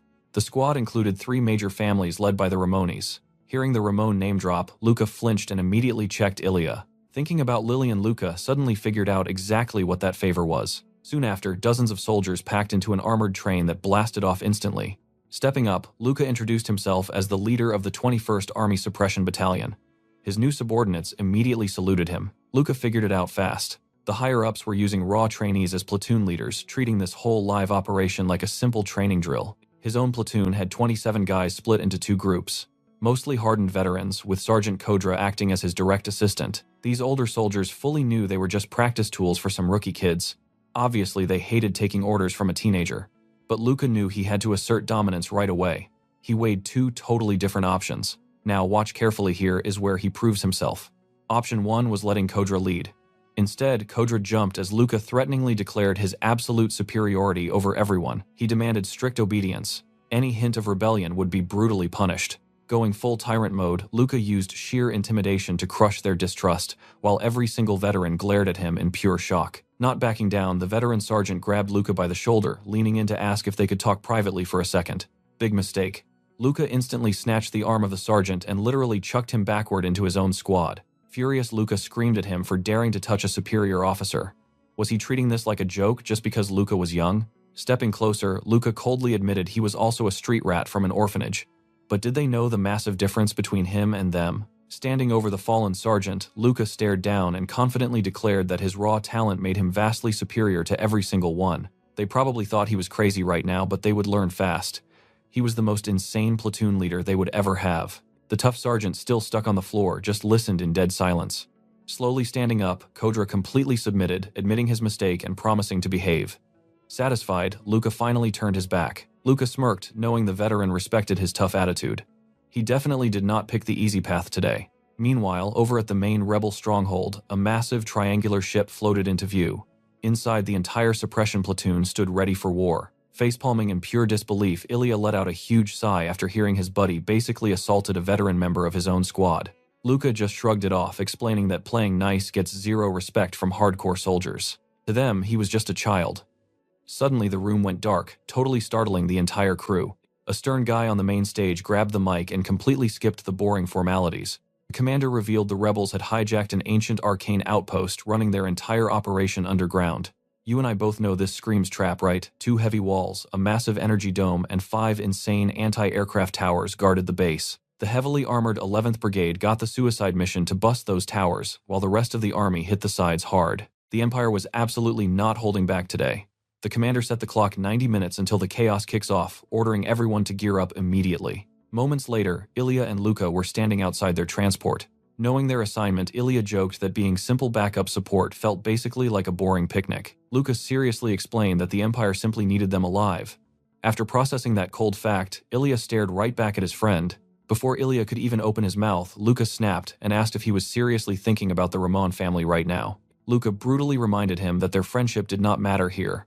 If Ilya sided with the enemy rebels, not even his rich family could save him from execution. Desperate, Ilya admitted he was not praying for miracles, but if there was even a tiny fraction of a chance, he needed to save Lillian. Absolutely furious, Luca demanded to know if he seriously loved her enough to throw his life away. Ilya quietly confessed Lillian was his first real love. Groaning, Luca told him to wake up, shouting that he had ignored the warning signs until now. But this crossed the line. Honestly, you and I both know the brutal truth: trying to save Lillian means certain death. Alright, stick with me, we are diving into some serious backstabbing. Turning away, Luca gives Ella a final warning. With a totally serious face, Ella nods. He instantly pivots in the complete opposite direction and walks away. But honestly, Ella knows that is a total lie. He knows his friend Luca is planning to save Lillian at absolutely any cost. It literally doesn't matter what Ella thinks. For everyone's sake, Lillian needs to be totally destroyed. His one desperate wish that Lillian just bites the dust in the upcoming chaos before she ever crosses paths with him again. Staring hard at his battle helmet, Luca reminds himself to protect the head and the chest. Keep those safe, and you survive. Suddenly, the Sergeant Kodra approaches the squad leader. Luca asks what's up. Kodra admits he checked with the higher-ups and fully knows what a beast Luca is. Luca literally goes, so what Kodra casually requests that during combat, Luca actually needs to follow his orders. Since the surgeon has served the Empire for 10 straight years, Luca tells him to chill. He promises to listen to anyone making sense. Kodra agrees, and then the ship lands. They finally reach the rebel base. The massive doors drop, revealing the armored brigade disembarking. This is the legendary Myrmidon Brigade, suited up in full mechanical armor to obliterate the towers. The other squads have to wait. The fire order drops and the entire armored brigade fires up their thrusters. They blast forward together, moving so insanely fast, they leave a blazing trail of fire across the sky. Holding tight formation, they dive straight toward the rebel base's anti-aircraft towers. Watch closely, the giant towers suddenly begin charging massive energy for a devastating strike. Opening his chest plate, one totally crazy soldier unleashes an absolute rain of missiles at a tower. The tower fires a massive energy beam right back, but the soldiers easily dodge it. Following that attack, the squad blasts the barrier with another explosive strike, dumping more missiles at its base. A giant explosion goes off, but the barrier somehow survives. Wait, 2 glowing red eyes pierce the dust. It's one hardcore soldier still relentlessly pushing toward the tower. The tower fires again and completely misses. Getting right up in its face, the armored soldier locks in and prepares for a full power strike. Gripping his spear, he delivers an absolutely devastating blow to the barrier. The impact actually cracks it. Meanwhile, the rest of the squad keeps spamming missiles to weaken it. Finally, the huge barrier completely shatters under the brigade's raw power. Watching from the ship, Luca is honestly stunned by how incredibly fast they crush that shield. The mission neutralized those towers in under 1 minute of entry. Failing that means dealing with a huge tactical disadvantage. If the armored brigade messes up the standard, infantry forces are going to have to do the dirty work themselves. Then the comms go off. Towers neutralize, time to advance to the next operation stage. You and I know battlefields are scary, but Luca, he absolutely loves the wild adrenaline rush here. Without that sick rush of danger, he would have lost his mind years ago. Walking to the exit, Luca orders his battalion to follow. It's the perfect time to flex his skills. The plan is simple. Infantry swarms from every direction, so nobody escapes. But these underground tunnels, a total nightmare maze. They brought an old map, but those sneaky rebels completely modified the tunnel layouts. Surrounded by war and explosions, they push forward. One guy notes the rebels definitely blocked entrances to keep the giant mechs out. Reaching the entrance, the soldiers hold formation, staying super on edge. Stepping up, Luca loudly declares he will take point. Kodra immediately talks back, warning that a place like this is a massive trap hazard. Luca grins and asks if the sergeant is scared of the paperwork if he dies. Kodra deadpans, yes. Before Kodra can even finish, Luca just slams his helmet shut. He literally does not care anymore. Moving extremely fast, Luca repeats that he is leading and barks at them to follow. A sudden chill hits his spine, like his own men might actually stab him in the back. But whatever, no time for paranoia. Thinking about the target, Luca knows he absolutely has to eliminate Lillian before Eri shows up. His buddy Eri is probably advancing fast through the tunnels too. Trust me, you'll want to see what happens next. Stick with me here. He could easily win by using his men as meat shields, but he refuses to lose loyal soldiers. Instead, he takes every single risk himself. That's his mindset right as a ceiling trap triggers above him. Kodra screams Luca's name. In an absolute blur, Luca draws his sword and cleanly slices the trap's pipe that he accidentally set off. Using the arc method, his senses are dialed up to maximum. We're talking crazy stuff. Even tasting chemical traces gives him a massive combat advantage. Meanwhile, his soldiers just stare at him, completely dumbfounded. His arteries bulge. His heart goes into overdrive, and the intense pressure in his brain pushes him right to the breaking point. Sprinting forward, he gets so annoyed at his slow squad, he actually wants to punch Kodra. He knew the theory, but now he's feeling it. Using arc too long literally causes slow brain damage. He finally reaches the heavy metal door. On the other side, nervous rebels wait for literally any movement. Boom! Luca kicks the door completely off its hinges, crushing a soldier. The rest instantly snap to attention, pointing their weapons right at him. As they open fire, Luca grips his blade. Standing totally still, he blocks every single bullet with his sword. The exact second they pause, he dashes forward instantly, taking out two guys. With ketchup flying absolutely everywhere, he slides his blade right across a third guy's neck, ending him before he even blinks. Now watch this closely. The last terrified soldier shoulders a literal bazooka and fires. But with one effortless swing, Luca slices the rocket right in half midair. It explodes way before reaching him. Thick smoke fills the room. The rebel can't see anything, desperately praying that the monster is finally dead. Suddenly, Luca bursts through the smoke, charging straight at him. The stunned rebel realizes it's completely over. He's totally helpless. Right then, the Imperial platoon finally shows up, witnessing the absolute massacre and flying ketchup. Looking at the total carnage, Kodra is absolutely terrified. Sword still dripping, Luca asks the sergeant what he's waiting for. He barks that they are moving up, and to keep pace. Out of nowhere, heavy gunfire erupts. Rebels unleash a massive volley at the Imperial troops taking cover behind a wall. Luca quickly analyzes the room. He didn't expect such a massive space, which definitely means an established defensive line. Glancing at his map, he realizes they pushed super far. They're about to run straight into the fleeing nobles. He sends up a flying camera to scout the enemy setup. The drone spots around 100 troops and some civilians. Lillian might actually be in there. The sergeant warns Luca they are way too far ahead. He strongly suggests waiting for backup to arrive. Honestly, a smart call, especially since Luca's brain is totally frying from spamming the arc combat system so much. Gunfire explodes again. But wait, they aren't shooting at his squad. The shots are going somewhere totally different. Spotting the shift, Luca realizes another Imperial squad just pulled up. He instantly orders his men forward to use the distraction. The rebels are pouring bullets into the new squad, who quickly set up a heavy shield wall defense. But the sheer crazy firepower means those shields are going to completely shatter in just a few seconds. I know what you're thinking, why not attack now? But Luca mutters to wait. Their heavy weapons could pierce his armor. They've got about 8 of these heavy weapons. He has to wait for that perfect split second when half are stuck reloading. Finding that exact opening, Luca vaults right over his guys, yelling at everyone to spread out and find cover. The rebels instantly snap their aim to Luca. Seeing his boss charge without any shields, Kodra totally panics, but basic pistols and rifles just bounce off his armor. Hitting the ground, he draws his gun, aiming straight for the real threats, the heavy weapons. He takes the shot, triggering a massive chain of explosions. Moving insanely fast, Luca slides right into the middle of the enemy formation, so they can't even get clear shots. Then his sword becomes a blur. He chops the legs off 2 rebels like he's just trimming garden weeds. In this pure chaos, Luca is absolutely unstoppable. One rebel, terrified of dying, throws his hands up instantly. Luca orders Kodra to tie up the prisoners, and Kodra immediately obeys. Glancing around, Luca spots dead Imperial soldiers on the floor. Looking closer, he realizes they belong to L.A.'s platoon. How guys. Makes you think, doesn't it? His friend is so desperate he's sacrificing his own squad. Luca is seething with pure anger and disbelief. Luca just desperately wants to save L.A. Alright, you and I are jumping right into an impossible dilemma. As an Imperial soldier, he has to choose his mission or his friend. If he spots Lillian, instant execution. Honestly, Luca does not care if Lillian absolutely hates him provided she stays alive. He orders Kodrak to fall back and regroup with another squad immediately. The surgeon Kodrak hits Luca with hard facts. Basically says his combat skills are insane and he is a top-tier soldier but a totally garbage commander. Luca claps back. If he was not leading, they would have a massive body count. So what exactly is the issue here? Kodrak points out the obvious flaw. Luca constantly ditches his team to go totally rogue, which completely ruins his whole leadership vibe. Super annoyed, Luca fires back. He goes solo because his men are basically weak and cannot comprehend his tactics. Plus, hearing them complain about being useless is annoying. But Kodrak drops a reality check. Luca will not stay undefeated forever. Luca smirks and says he can mock him when that actually happens. Kodrak just nods, promising to remember that. As Kodrak leaves, Luca casually mentions he will keep the warning handy. If his methods are actually trash, he will think about it. Wishing him luck, Kodrak walks off amazed that such a massive ego can somehow coexist with an open mind. Moving forward, Luca spots burned walls and dead nobles scattered everywhere. The other hallways probably look exactly the same since the strike team already breached the tunnels. Now pay attention here.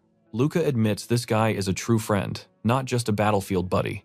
But that friend is currently slaughtering Imperial troops for purely selfish reasons. A proper squad would never throw away lives just to hunt down rebels. Even if his friend finds Lillian escaping is impossible. Her dark fate is already sealed at this point. Luca knows his friend is blindly in love, but dying with her is pointless. It is just a reckless emotional outburst. Suddenly, a random noise echoes. Luca spots a man hiding right there. The guy instantly panics, throws his hands up and screams he is a Ramones family member. Cold as ice, Luca says he does not care about surrenders. He only wants Lillian Ramones. Looking away, the terrified hostage swears he has absolutely zero clue. But Luca catches his eyes shifting. That classic tell this guy is definitely lying. Luca crushes the guy's eye, making him shriek in pure agony. He demands to know where Lillian went, warning him this is his final chance. Breaking down, the hostage admits she went lower. He cries that he does not know any shortcuts since he is just a minor family member. Luca sharply asks if the guy saw his friend. The hostage nods frantically. It was Luca's friend who beat him half to death. He calls the guy a total lunatic, realizing they know each other. But mid-sentence, bam, Luca executes him on the spot, sending a massive blood fountain flying. Walking off, Luca shrugs it off. The guy was dead meat anyway, so a quick ending was basically a favor. I know what you're thinking. A cold killer, right? But today, even Luca is actually a bit rattled. Gunfire and screams echo closer. If his friend really abandons the Empire, what is Luca supposed to do next? Luca stands dead center in a room completely filled with slaughtered bodies. Amidst the carnage, Luca remembers how this friendship always kept him super paranoid about the future. But now the betrayal question finally needs a real answer. Determined to finish this, Luca steps right through the door over the dead. He instantly heads down another hallway, absolutely packed with corpses. Spotting the wrecked hall, Luca yells his friend's name. The blonde man back-turned glances over his shoulder, acknowledging Luca is finally here. Luca immediately calls him out for marching his own men to the grave for selfish reasons. Right there, the blonde guy stands firm, guarding a small group of survivors. He spots Vigo Ramones and the family, clearly noticing Lillian hiding among them. The guy confronts Luca, blaming all this chaos on her. Hand on his weapon, Luca admits this whole mess cannot just be swept aside. Tensions snap. The intruder looks Luca dead in the eye and challenges him. Drawing his blade, Luca calmly states he is going to beat some sense into him. Luca readies himself. He knows perfectly well that a real fight always throws wild curveballs. Watching the family run away, the intruder realizes Luca is just stalling for their escape. Because of this, he decides to slaughter the family first, even if Luca hates him forever. Anything to avoid having his best friend's blood on his own hands. But Luca reads his mind instantly, screaming that Lillian is now the main target. He charges, but bam, Luca shoots his former ally. You and I gotta see what happens next. Luca kept firing, desperately blocking the intruder's path. Normal bullets were useless, but Luca figured predicting his path could at least slow him down. Big mistake. The intruder actually boosted his cybernetic signals right before this mission, pushing his speed off the charts. Trust me, we both know one single shot was never going to slow him down. The Ramones family guards panicked, aiming every weapon straight at the intruder. No problem at all. He easily deflected the first bullet with his heavy gauntlet, bouncing it right back and completely terrifying one of the guards. Without even blinking, the attacker spun around and slashed the second guard with his sword. Vigo Ramones screamed for him to stop, but the attacker completely ignored him, driving the blade right through his head. With the guards totally wiped out, the intruder charged straight at the parents, dropping them both instantly. Targets eliminated. He slowly turned around, announcing that only Lillian was left on the menu. Luca fought desperately to stop him, but the assassin bragged he had plenty of time. Staring right at Lillian Ramones, the intruder swore he would not forget her until she was finally dead. Watch closely now. With his sword raised, he prepared to strike. He actually promised her a totally painless death, claiming it was his best offer. But the craziest part, she just stared right back and started laughing out loud even as tears poured down her face. While Lillian kept laughing, Luca screamed at the attacker to stop. Moving at lightning speed, Luca tackled the warrior, throwing him completely away from Lillian. They both crashed hard into the dirt while she just watched from a distance. Catching her breath, Lillian finally turned to watch the intense showdown, but the attacker easily pinned Luca down, pressing that heavy blade right against his throat. Even pinned, Luca asked if he saw Lillian actually laughing while her family died. Confused by her reaction, Luca then listened as the intruder finally explained everything. Lillian was finally free. Her entire life, she was just used as a pathetic marriage tool. Completely annoyed by that answer, Luca demanded to know what he meant. The intruder simply stood back up, leaving Luca pinned in the dirt. He ordered Luca to stop risking his neck for Lillian, claiming that in the end, she was just a filthy traitor. With Lillian helping him up, Luca pointed out that calling the families traitors was just a cheap excuse the Empire used to wipe them out. He kept pushing, arguing that if they were actually plotting treason, their security wouldn't have been this absolute garbage. Hearing himself speak, Luca suddenly realized his logic was totally spot on. You and I both saw it. Invading the fort was tough, but wiping out these weak guards felt way too easy. Even with all that logic, the intruder just stared at Luca, asking why any of it mattered. Luca realized that if they didn't act soon, A was going to die right alongside Lillian. Even as A tried stopping her, Lillian confessed her father wasn't innocent at all. He had actually hidden a secret arcane relic. Looking straight at Luca, Lillian revealed that this crazy relic was the real reason the Empire attacked. She then literally pulled out the artifact, explaining it was the only thing keeping their entire fortress running. Totally confused, Luca asked why she was revealing all this now. But Lillian smiled, claiming she knew he never actually wanted to kill her. She then added that Luca just didn't want A to hate him. That completely stunned the warrior into silence. Lillian pointed out that Luca's biggest fear was actually A ending up slaughtered by the ruthless Empire. So she offered a wild deal to save all three of them, revealing the relic could power a hidden teleportation device deep underground. Locking her eyes right onto Luca, Lillian begged for his help so they could finally escape the Empire's deadly grip. Finally, she held the relic out toward Luca, leaving the massive choice completely up to him. Hearing about a teleportation device out of nowhere, Luca immediately doubted it, but Lillian swore it was a top-secret escape route hidden in the tunnels. She literally told Luca he could just kill her right now if he didn't trust her. However, she begged for his help to activate the portal since she also refused to let A die. She suggested they escape so Luca could fake his mission report, though Luca seriously doubted the Empire would ignore a teleport device. Lillian quickly assured him that only the main Ramones bloodline even knew this thing existed, swearing they would be completely safe once underground. Weighing the heavy choice, Luca honestly realized he did not care about what happened to Lillian at all. His only real priority was keeping A safe. His buddy's reckless ideas could easily get him killed, and faking his death on the battlefield would be super simple. After a moment, Luca lifted his head. The decision was finally made. He quickly cut A off, demanding he promise him one absolute thing before they continued. Luca laid down the rule: if the teleport crashed, I had to stay out of his way. He reminded him that even Lillian didn't want him to die today. Luca stared intensely at I, waiting for his absolute promise. I finally looked up and promised to keep the deal. He led the way downstairs with Luca right behind him. Trust me, you are going to want to see what happens next. Stick with me here. While Ela and Lillian pushed ahead, Luca actually guarded the entrance. He finally admitted defeat. Not only did he fail to stop Ella, but now he was basically acting as the fugitive's bodyguard. As they moved up, Ela suddenly called out, making Luca spin right around. Lillian walked right up, gently wiping the fresh blood off Ela's face before it could dry. Luca rolled his eyes, telling them to hurry up. Honestly, they should just get married already since they survived this mess. Holding his hands, Lillian looked totally crushed, apologizing that things had escalated this far. But Ella just smiled. He told her she was the one who totally changed his entire view of the world. Without her, he would have lost his mind. Thanks to her, he finally realized he wasn't some freak, just beautifully different. Watching this sweet moment, Luca put the pieces together. Lillian totally planted those crazy ideas. And that kind of thinking, it could easily spread, completely toppling the Empire and inviting a massive enemy invasion. No way was he letting the nation collapse. Luca decided he'd crush any threat himself, even if that meant taking out Ela. Deep down, he swore he wasn't a traitor. Reaching the tunnel, Luca finally let out a massive breath, while Lillian confirmed this was indeed the secret route. Then she dropped a lore bomb. The Emperor totally manipulated her dad after he figured out how to power the fortress. Annoyed, Luca asked how much deeper this went. Lillian pointed ahead, promising they were super close right past the corridor. She thanked him, but Luca was ice cold. He claimed he was just repaying Hila, and next time he'd literally kill her. Then Luca actually said goodbye to Hila. He told him to stay safe, leaving the guy in complete stunned silence. Lillian started hyping up their escape plan. She suggested splitting up and meeting back at Border City once they were totally clear. She even invited Luca to ditch the Empire with them. His response, a hard no. Leaning against the cold wall, Luca looked completely drained by this absolute circus. Helping them was a massive mistake. Now he had to brainstorm a believable lie for his official report. He figured the base chief would just use him to babysit Kinuan.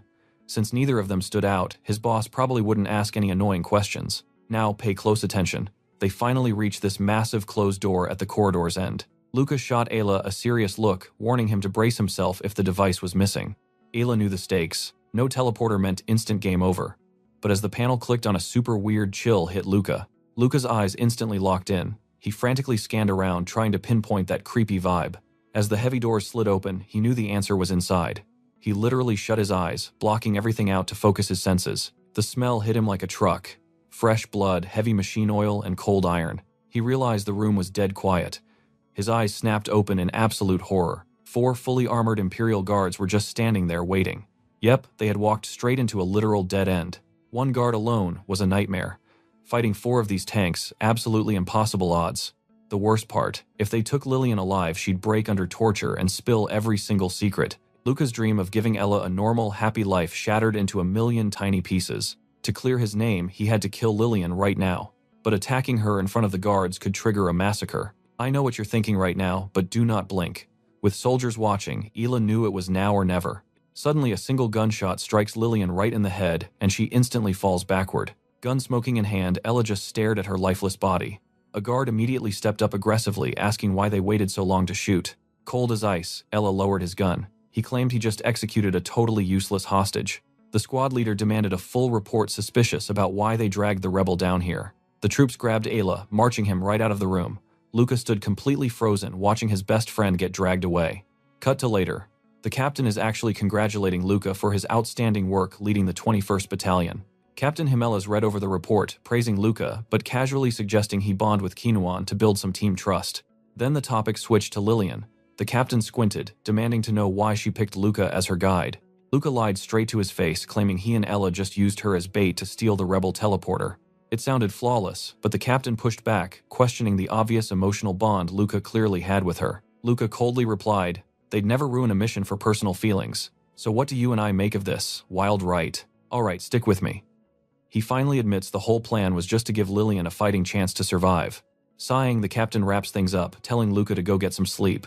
But before he can leave, the boss calls him back. Hima drops a bomb. The Romanas family completely wiped out Ella's entire battalion. Seeing Luca completely stunned, the captain points out it was in the report. Those poor troops never even saw it coming. Taking a second, Luca fires back. If he were in Ella's shoes, he totally would have expected his own squad's elimination. After all, he is the best. Hearing this flex, Hima just grins and promises to expect great things from him. Later, on a high-speed train, they head toward the capital under starry skies. Inside his cabin, Luca completely passes out, exhausted from a truly insane mission. Even in sleep, his mind races back to Ella Lillian and that distant border city. Now watch this part closely. The image of Lillian being executed by her hero Ela haunts him. Luca realizes his own presence basically forced Ela to pull the trigger. Because Luca was there, Ella couldn't just run away with her. Despite the heavy grief, Luca clings to one win: he kept Ella alive. Back in the capital, our boys get tossed straight into healing capsules. For all their suffering, they become the only rookies to score the rank 7 crossed sword medal. Later, up on a rooftop terrace, Luca finds Ela and laughs at the sick irony of this medal. Luca admits he never saw Lillian's death coming. Honestly, he thought Ela would fight the whole Imperial Guard for her. Staring off into the distance, Ella flat out agrees. He would have if Luca hadn't been there. Then Ella casually mentions his family is thrilled about the medal, and actually tells Luca to just quit being a soldier entirely. That hits deep. Thinking about the entire squad Ela sacrificed for love makes Luca actually consider walking away. Finally, Ela cracks. He admits his family forced him into the guards, and drops a heavy line wishing he had died instead of Lillian. Bam! Luca instantly buries a brutal punch right into Ila's gut. While Ila groans in pain, Luca snaps at him to watch his mouth coldly, noting that organs can be replaced. Turning his back, Luca curses his own weakness. But he says out loud, even with more power, the ending wouldn't change. Ella quietly asks what he actually did wrong. Luca just stays dead silent. Looking at his friend, Luca realizes the truth. Ella isn't some cold-blooded killer. He just couldn't save her. Knowing that Luca opens his hand, the shiny new metal hits the dirt and shatters completely. As airships fly overhead, this moment proves one thing: Luca does not belong to this empire. Ella then says he is heading home for a few months, his first break in 4 years. Before leaving, Luca asks about Lillian's past. Turns out she was desperately running from an arranged marriage set up for cash. The sickening part: the family was being paid to raise her as a dead groom's ghost wife. Zero freedom, zero choices. Hearing this completely sickens our boy.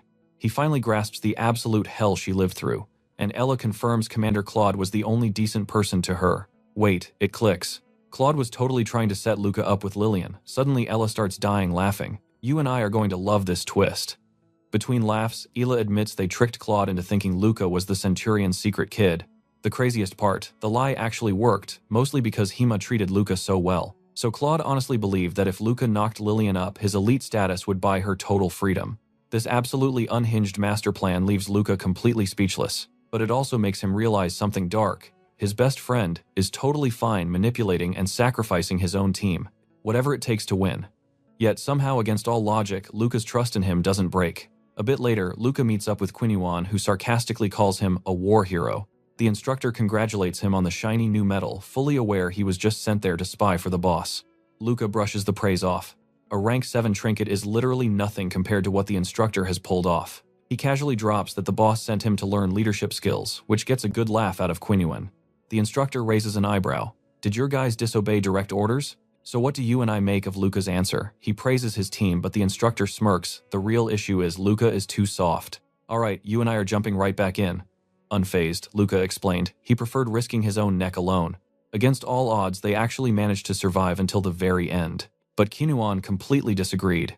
He warned Luca that rushing the front lines was seriously overloading his brain. He burned through energy meant for protecting his team. Honestly, it made everyone wonder why he didn't just use his companions as meat shields. Quinyuan made it clear, though. Those guys should have willingly sacrificed themselves, not been forced into it. Bringing up the past, Quinyuan reminded him how he saved Gilda and Gabriel. They would gladly die for him now. To Luca, that was just super obvious. Here was Quinyuan's extremely twisted advice. Build deep emotional bonds with your team, sure, but stay completely detached so you can throw them away without blinking. Luca flat out refused to ever do something that messed up. Quinyuan just laughed, calling him a really good boy for being so naive. Then Quinyuan dropped his ultimate toxic social hack. If you want total control, make them love you, but never love them back. Luca pushed back. What happens if guilt totally destroys his conscience after letting his people die? Quinyuan did not sugarcoat it at all. Get used to the blood, kid, or you will never claw your way to the top. Standing right up, Luca made a chilling promise. Next time he would try his absolute best to sacrifice his squad. Flashing a creepy, satisfied smile, Quinyuan completely approved. He patted his ego, calling him a good boy again. Fast forward to the next day. Luca stood totally alone on a transport pad, staring blankly up at the open sky. Back in his room, a crazy plot twist dropped. His captain suddenly ordered him to enroll at Kracia Academy. Hemilas explained the top dog always goes first. Plus, Ile completely rejected the offer because he wanted extra vacation time. Hearing that weak excuse, Luca figured Ile was still having a massive emotional breakdown.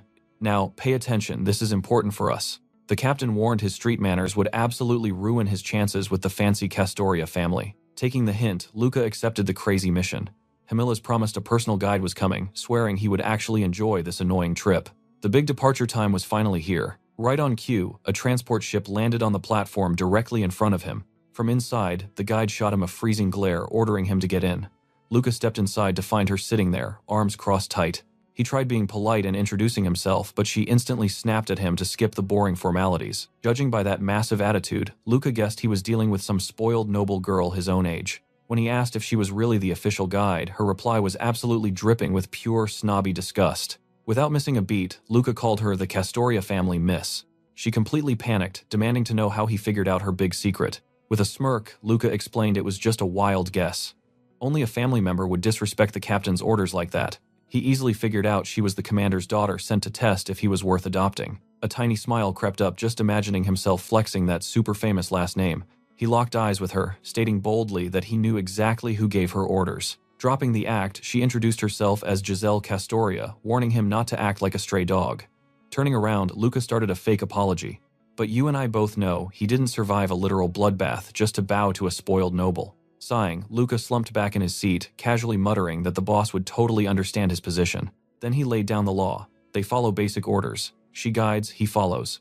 He basically asked if she could handle that simple job. Defeated Giselle turned away and slumped back into her seat in complete silence. Seconds later, the ship blasted off across the insane futuristic skyline. They eventually touched down on a shiny new platform, stepping out without a word. Taking the lead, Giselle ordered Luca to follow so she could dump him at his assigned dorm. While walking, a massive, imposing statue standing on the path completely caught his eye. Right at the bottom, glowing text honored Emperor Denrathea, the legendary father of the entire nation. Staring up, reality finally hit him. This was Kracia Academy, a legendary place he had only seen on television. Meanwhile, some random students started whispering about them. Spotting the uniform, the crowd immediately recognized the new guy as a badass Imperial Guard. Suddenly, a cocky, white-haired student violently shoves another kid aside. The guy falls hard at Luca's feet. With a cold look, the white-haired bully called it a complete waste of a good implant.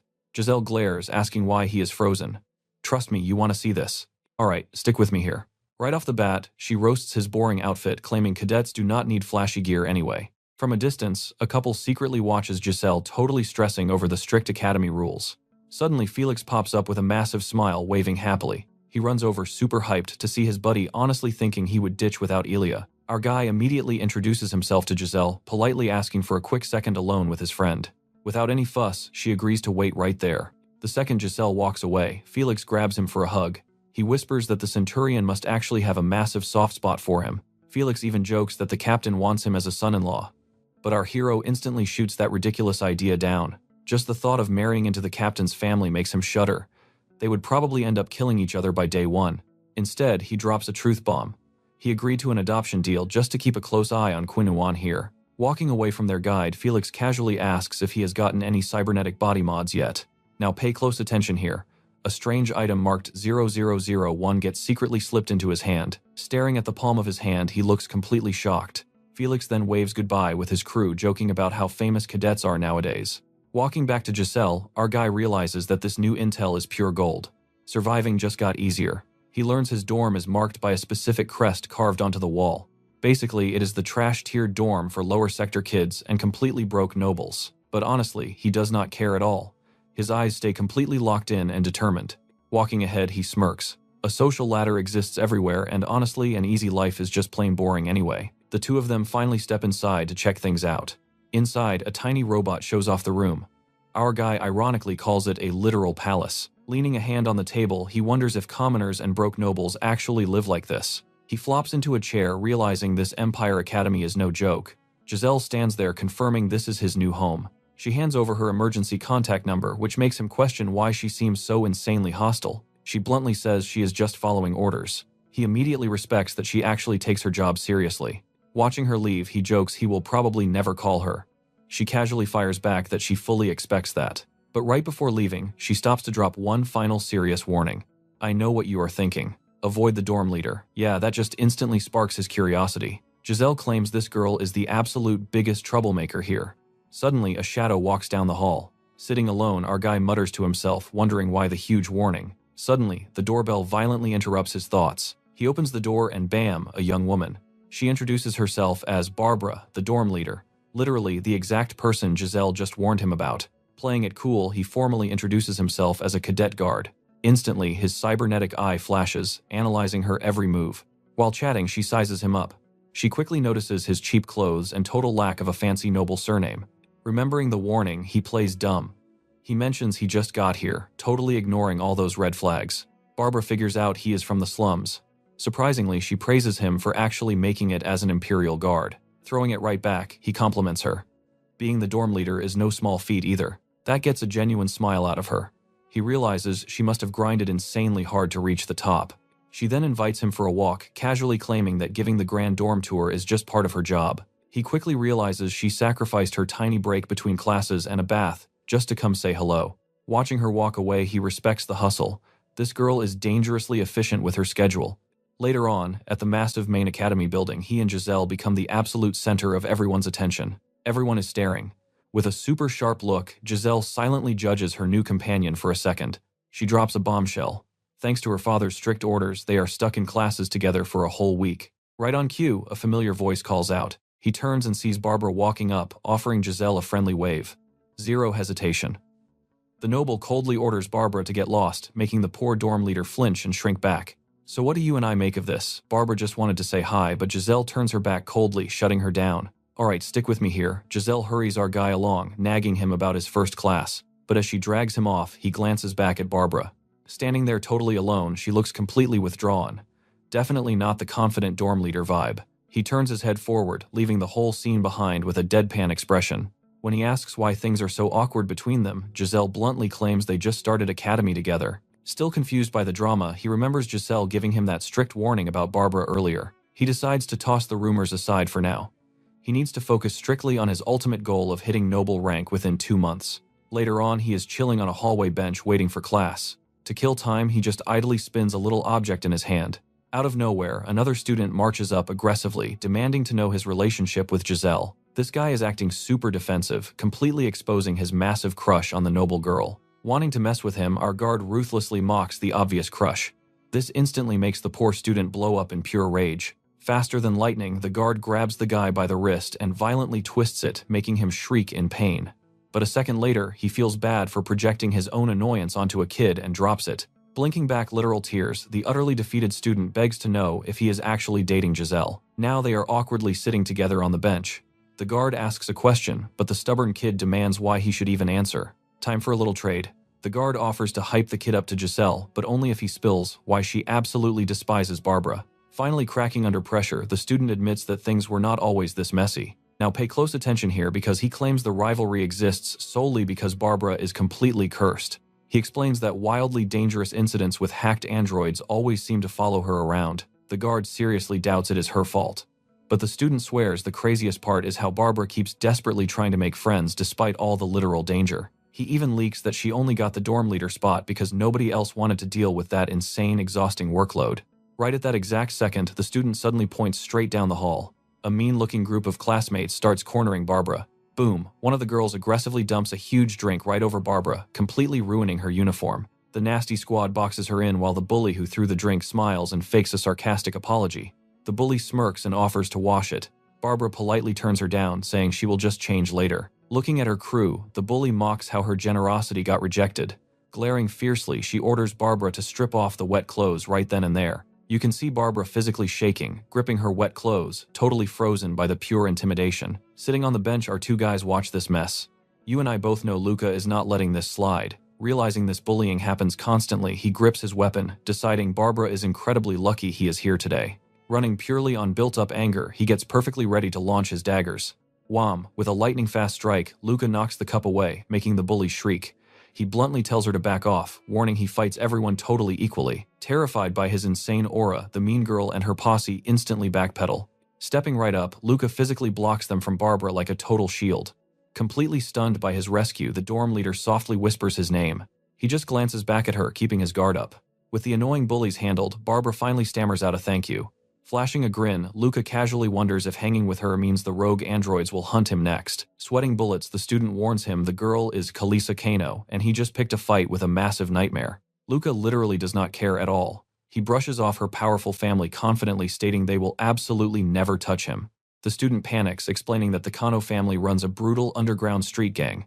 They are almost certainly hunting for Luca right now. Freaking out, he explains Kalisa attacked because her actual boyfriend supposedly got hit by that crazy bad luck curse floating around Barbara. Standing there in silence, Luca just quietly processes this insanely wild new information.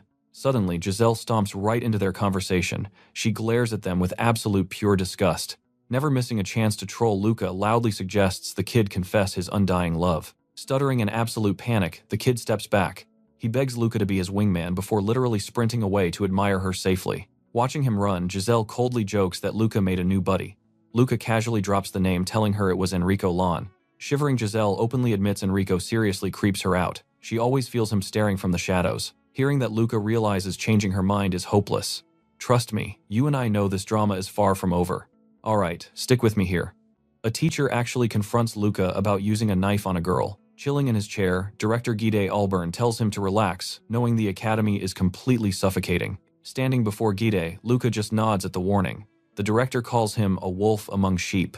Luca smirks and replies that the real problem, the sheep aren't acting like actual prey. Gide explains that while these students look harmless, some are literal monsters hiding in sheep's clothing. He warns that these hidden monsters are way worse than wolves. Handing back Luca's weapon, Gide tells him to be careful, and Luca promises. Walking away, Luca just smiles. He couldn't care less about the academy's fake little monsters. His only goal is exposing the truth behind the witch's curse. Cut to the dark forest.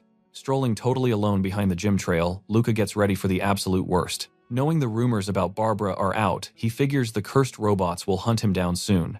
Now pay close attention here. He stops as an unfamiliar voice from the dark asks if he's the new guy. Seconds later, a guy steps up laughing that some low-level thug finally tracked Luca down. The man and his goons announce that Kalesa's actions are basically Kano family law now. Smirking like a total villain, the thug mocks Luca for just being a guard in training. Completely surrounded Luca looks totally bored. He straight up asks if they seriously think they can win. Even then, the group's confident leader offers Luca one single chance to apologize. But Luca claps back, warning they can leave right now with their organs intact. The thug glares. The guy throws a massive punch, and Luca actually admits the form is surprisingly good. As the fist comes flying, the enemy dares him to dodge, but Luca holds totally steady. Suddenly, a patrol robot rolls up loudly, asking if anyone needs help. This random machine totally panics the thugs. They have no clue why it's out here. With the robot crashing the party, the leader bails, promising payback. They run off, refusing to fight it. Without missing a single beat, Luca rejects the help and orders the robot away. Unable to obey, the machine starts glitching out, repeating that leaving is completely impossible. You and I both know this won't end well. The thug watches the glitching in total confusion. In a flash, the patrol bot's eye glows a terrifying red. Its programming just snapped. Moving at insane speeds, the machine violently takes down a goon, covering the other guy in remains. Absolutely horrified, the leader steps back, looking right at Luca. Instantly, the rogue robot winds up for another strike, lunging right at its next terrified target. At the very last second, Luca delivers a brutal kick, sending the crazy robot flying backwards. Trembling on the dirt, the terrified thug screams that Barbara's curse is actually real. Luca just stares him down, saying students shouldn't believe in curses. Then bam, the machine charges him. Watching the robot, Luca sees it running at absolute maximum output. Luca figures out the system, calculated it needed 100% power to fight him. This is no random glitch. Actually, Luca realizes someone is pulling the strings from the shadows like a literal puppet. Grinning like an absolute madman, Luca gets into a stance. Time to finally have some fun. Quick as lightning, Luca sidesteps effortlessly, dodging a heavy strike for a brief moment. Right then, he notices the android's attacks are strangely clean. He wonders if it's running advanced combat software. Even fighting multiple metal enemies, Luca is basically yawning.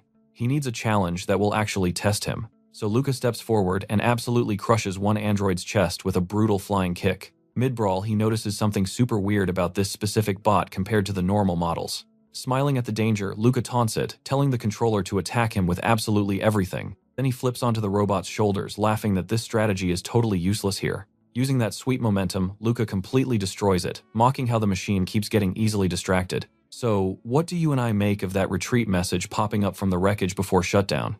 Let's dive right in. Watching the last enemy drop, Luca literally complains the fight ended way too fast for his taste. The boss instantly bails from the forest. Watching him run far away, our boy just sighs, calling the whole thing a massive pity. Suddenly, security drones swarm the sky above, blasting his exact position with bright spotlights. Later, Luca chills outside an academy building. After that crazy stunt, the campus security squad politely asks him to help with their investigation. Inside the interrogation room, investigator Jillian Campbell drops the facts. She declares the mastermind is hiding on campus, meaning absolutely everyone is getting fully investigated. Could it be someone from the slums? Campbell shuts that down instantly, claiming nobody from down there could ever hack their firewalls. Luca is confused. Why would a rookie student like him be any use to this official campus investigation? She says it is all because of his rare Archivictima skill. Catching his surprised reaction, Campbell decides to drop one more massive hint. She reveals skill users are tracked on a secret list, and the real clue points straight to whoever originally taught him that move. Hearing that the image of his master Quinuan flashes into his head, you and I both gotta wonder who trained this guy. Suddenly, Giselle corners him, demanding answers. Why is he taking orders from her dad, especially after she warned him to stay away from Barbara? Not even making eye contact, Luca casually says he cannot just watch helpless people get bullied. Giselle asks if he would pull the same stunt again. Classic main character energy, he totally says yes. She then suggests dragging Kalisa into a room to strike a deal, thinking pure diplomacy will fix everything. Luca just stares at her in complete silence, trying to figure out why she cares so incredibly much about fixing this mess. He quickly realizes her bold confidence clearly comes from knowing she can completely control Kalisa. Figuring that out, he finally agrees to chat. Smiling, Luca playfully adds that he would rather avoid getting the principal breathing down his neck. Plus, our guy slyly mentions he has a little theory to test out himself. Inside the meeting room, Kalisa is already playing victim, crying that Barbara totally punched her boyfriend first. Sitting right across from her, Luca casually asks if she sent her boyfriend to hunt Barbara on purpose. Hit with that blunt question, Kalisa completely freezes up in panic. Pointing right at the board, Luca notes her boyfriend used a Kanov family crest for revenge, exactly like they tried on him. He flat out asks if Kalisa just wanted an excuse to attack Barbara. She jumps out of her chair, screaming for him to shut up, aggressively denying everything. The second she starts yelling, Giselle steps in and orders Kalisa to chill out. Wearing a dead serious look, Giselle brutally cuts her off, demanding silence immediately. Now, watch closely here. Giselle scolds Kalisa, then tells our boy to step outside for a bit, which he actually does without causing any drama. Standing out in the hall, Luca confirms his spicy little control theory. But why the heck did she not stop Kalisa from bullying Barbara earlier? Seriously, she has been at this academy for 2 whole months. Stopping this drama would have been easy, instead of waiting for some forced negotiation tactic. Moments later, Giselle walks out, complaining about her rival throwing a tantrum, reminding Luca that he supposedly wanted zero drama today. Smirking, Luca admits he was merely doing a fun little test on android manipulation. Giselle sarcastically asks if he is playing detective. Luca jokes the real cops are already busy. Seeing her annoyed face, he admits he is actually amazed she shut Kalisa down with one sentence. Giselle brags that her noble family name holds serious power, meaning lower tiers cannot ever ignore her orders. Without missing a single beat, Luca asks if that is why she ordered the attack. Giselle looks super confused by the accusation, but our guy just keeps pushing. He points out she sees Barbara as an important pawn, so using her noble resources like that makes total sense. Completely furious, Giselle grabs him by the collar, threatening him. Never backing down, Luca hilariously asks if her robotic enhancements are messing with her brain. Shocked, she instantly lets him go, takes a nervous step back, and apologizes. Storming off, Giselle warns him to prepare for massive consequences if he keeps causing trouble. Even with Giselle looking guilty as hell, Luca senses something is completely wrong with this picture. Suddenly, he notices her hand shaking violently. Why on earth is she acting so scared? Watching her leave, he realizes his reflexes just confused things. So what do we think happens next? Alright, stick with me here. Luca is sitting with Barbara, while half the school aggressively stares. Suddenly, she slides over and shoves a massive tray of sandwiches right into his face. Eat up. Luca is totally confused, but Barbara quickly explains. It is just her special way of saying thanks for stopping Kisa. She even offers to be his personal chef, but Luca immediately shuts it down to avoid rumors. Shot down, Barbara just lowers her head and sits there in total awkward silence. Still looking at the ground, she whispers that she honestly does not care about any misunderstandings. Luca starts wondering if she actually likes him, but something feels super off. He flat out warns her about the crazy risks of hanging around him. Barbara simply mumbles that she has absolutely no idea what to do. Time for a test. Luca drops a bomb. Kisa only bullied her because Giselle ordered it, and Giselle absolutely will not stop until she wins. But instead of crying, Barbara calmly confirms she already knew all about that toxic drama. Pushing harder, Luca straight up asks if she knows the real reason Giselle hates her. Now pay close attention here. Her entire expression flips as she asks why she should tell him. You and I can see the innocent act fading. Staring her down, Luca suddenly remembers that creepy vibe she has been giving off all day. Right then, Director Gid's warning loudly rings in his head. Watch out for the wolf in disguise. Looking at her terrifying reaction, Luca finally realizes the fake sheep is actually Barbara herself. Safely back in his room, Luca hops on comms and reports meeting Kisa's ex-boyfriend. Campbell pops up on the hologram. He praises Luca, confirming Kisa totally sent her ex after Barbara. Boom. That confirms it. Kisa completely faked the entire situation just for a cheap excuse. Luca asks if Campbell will use his badge to bust their suspect, but the investigator calls it way too risky. This is literally the 6th incident, and someone has already died. Campbell just wants to nail this arrogant culprit. So Luca officially pitches his wildest idea yet investigate Barbara. Campbell laughs it off. A lower sector student hacking high-tech androids, basically impossible. But Luca claps back. Nobles absolutely can. Campbell agrees they could easily mess with android production lines. Before signing off, Campbell drops one final massive clue that changes the whole game. Barbara is secretly funded by the Castoria family. Luca goes totally silent in pure shock. Cutting the feed, Luca admits that is insane intel. He needs a minute to process everything. I know what you're thinking. The puzzle pieces fit, but something huge is definitely missing. Fed up with the dead ends, Luca decides to confront Giselle directly to squeeze out some answers. No time to waste. He immediately puts his crazy plan into motion. Watching the training field, he remembers Ale's warning. Nobles must literally prove their worth or get violently tossed aside. He tracks Giselle down to a messy workshop. Seeing her hustle, he realizes she is way different from the hostile brat he first met.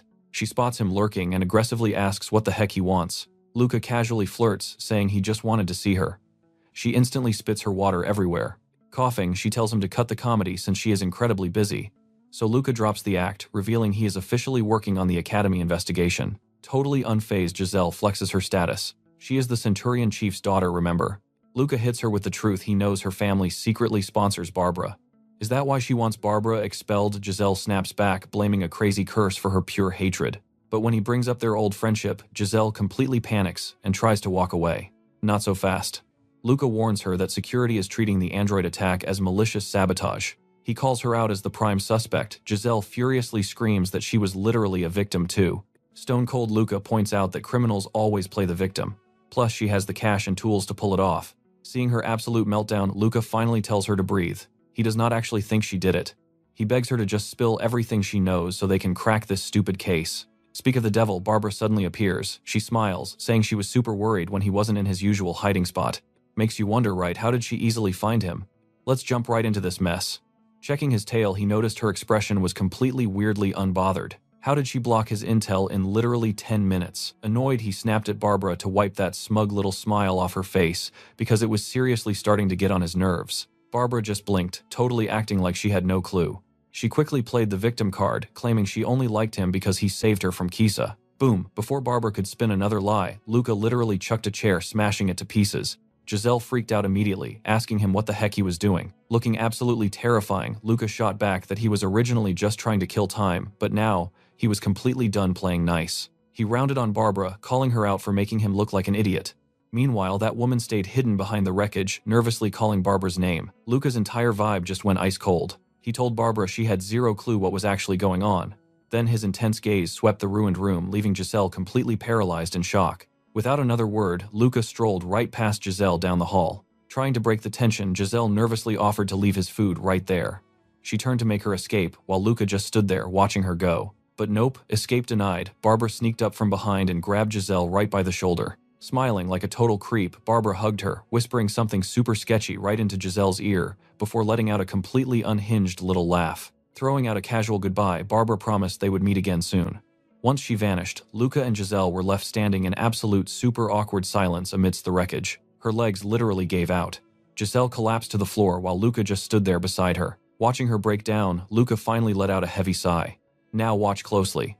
This single reaction proved everything, exposing the true villain, their twisted dynamic, and the genuinely innocent party. He walked over and softly said her name, but she immediately begged him to stop asking any more questions.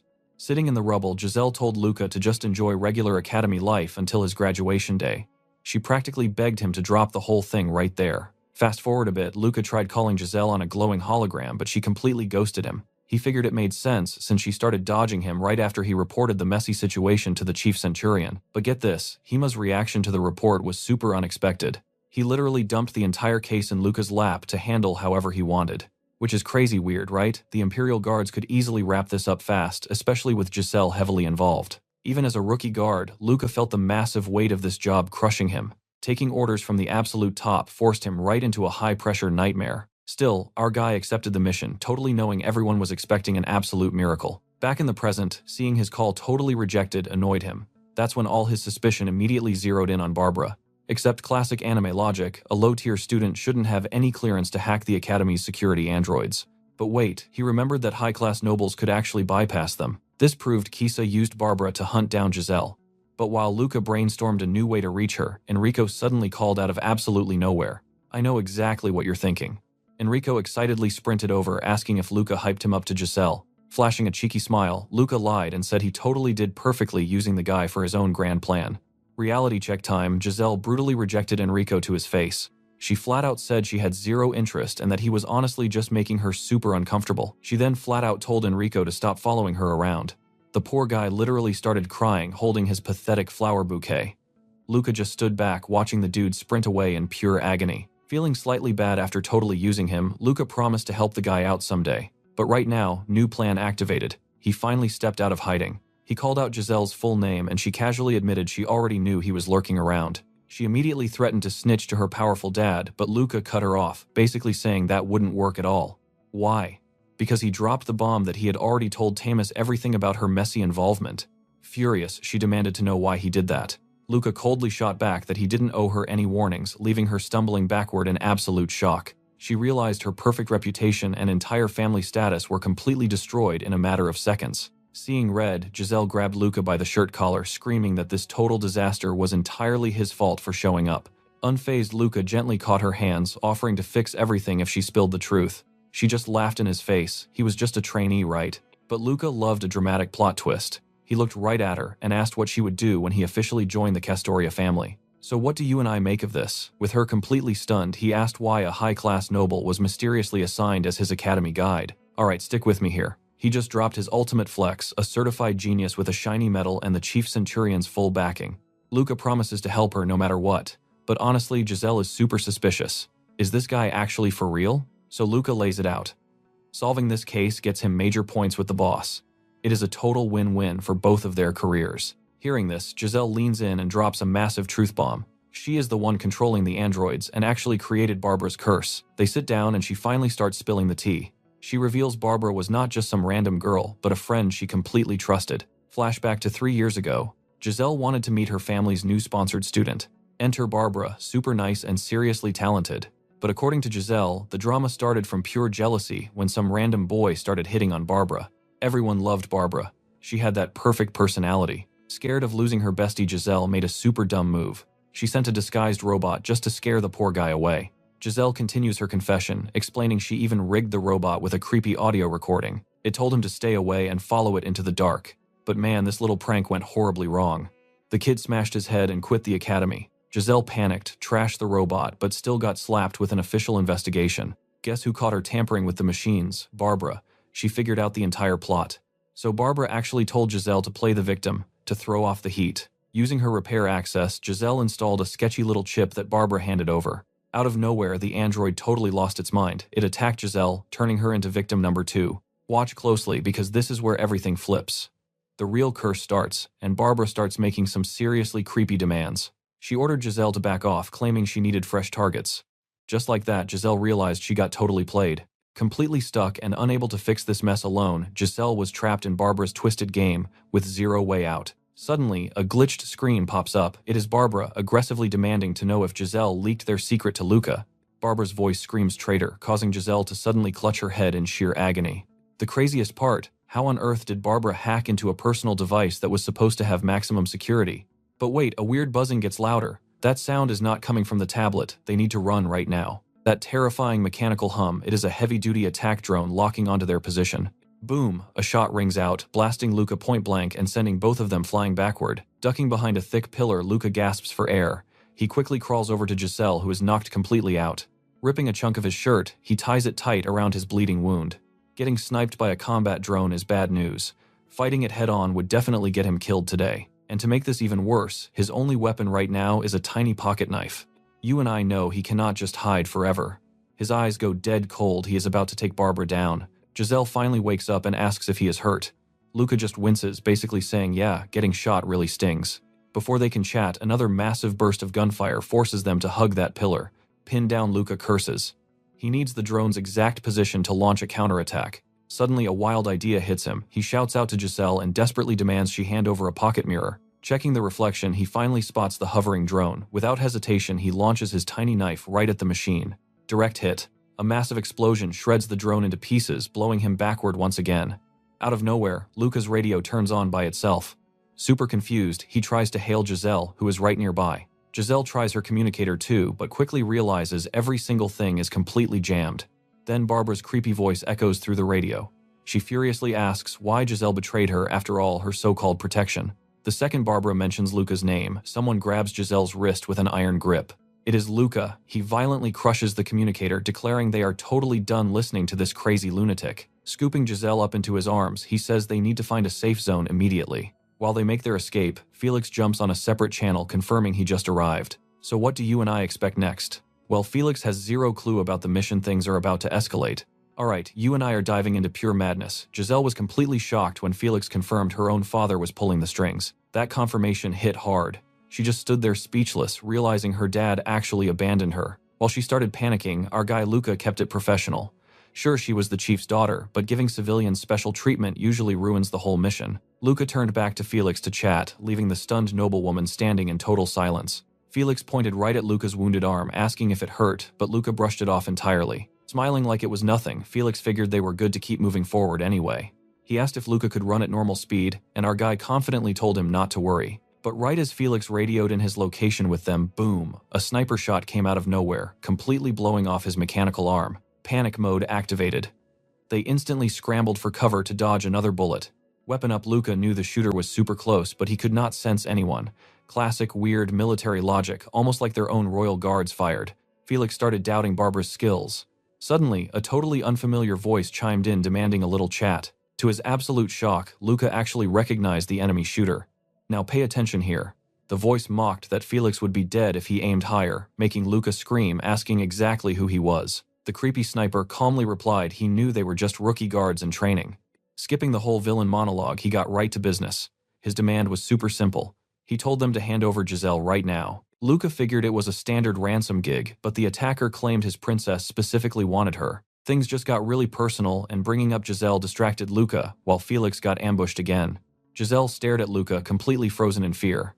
Honestly, the crazy scene left Luca totally paralyzed too. The invisible dude lifted Felix by the throat mid-air, then the guy deactivated his camo suit, stepping out like an absolute terrifying final boss. Luca spotted a fancy laser targeting system projecting right from the heavily armed bad guy. That high-tech camouflage armor was exactly why they couldn't spot him earlier on. Staring death in the face, Giselle tightly squeezed Luca's hand, feeling the massive danger. Playing the hero, Luca stepped in front, telling her he would buy time and to run like crazy when he gave the signal. She tried arguing against this crazy plan, but Luca wasn't having it, grabbing her arm and ordering her to just trust him. Doing a quick countdown, both prepared to act at the absolute perfect moment. Luca yelled go, and Giselle bolted. He immediately raised his gun, laying down cover fire while she sprinted away into the distant background. You and I both know bullets should hit right. Well, Luca's shots completely missed because this guy had insane, absolute superhuman reflexes. The totally overpowered enemy smirked, saying he didn't want to kill two freshmen. That specific word confused Luca, making him wonder if this guy was actually an upperclassman. Moving like lightning, the stalker warned Luca to focus or die. Blocking the strike, our cadet realized this dude was definitely a legit royal guard. The psycho then admitted Giselle was his real prize, but he needed to crush Luca first. Sent flying backward from the heavy impact, Luca knew keeping this up meant a guaranteed loss. Still falling through the air, he frantically brainstormed a crazy survival plan. Taking advantage of the mid-air view, Luca read his opponent and cooked up a wild strategy. He spotted a shiny knife on the floor, probably dropped by Felix.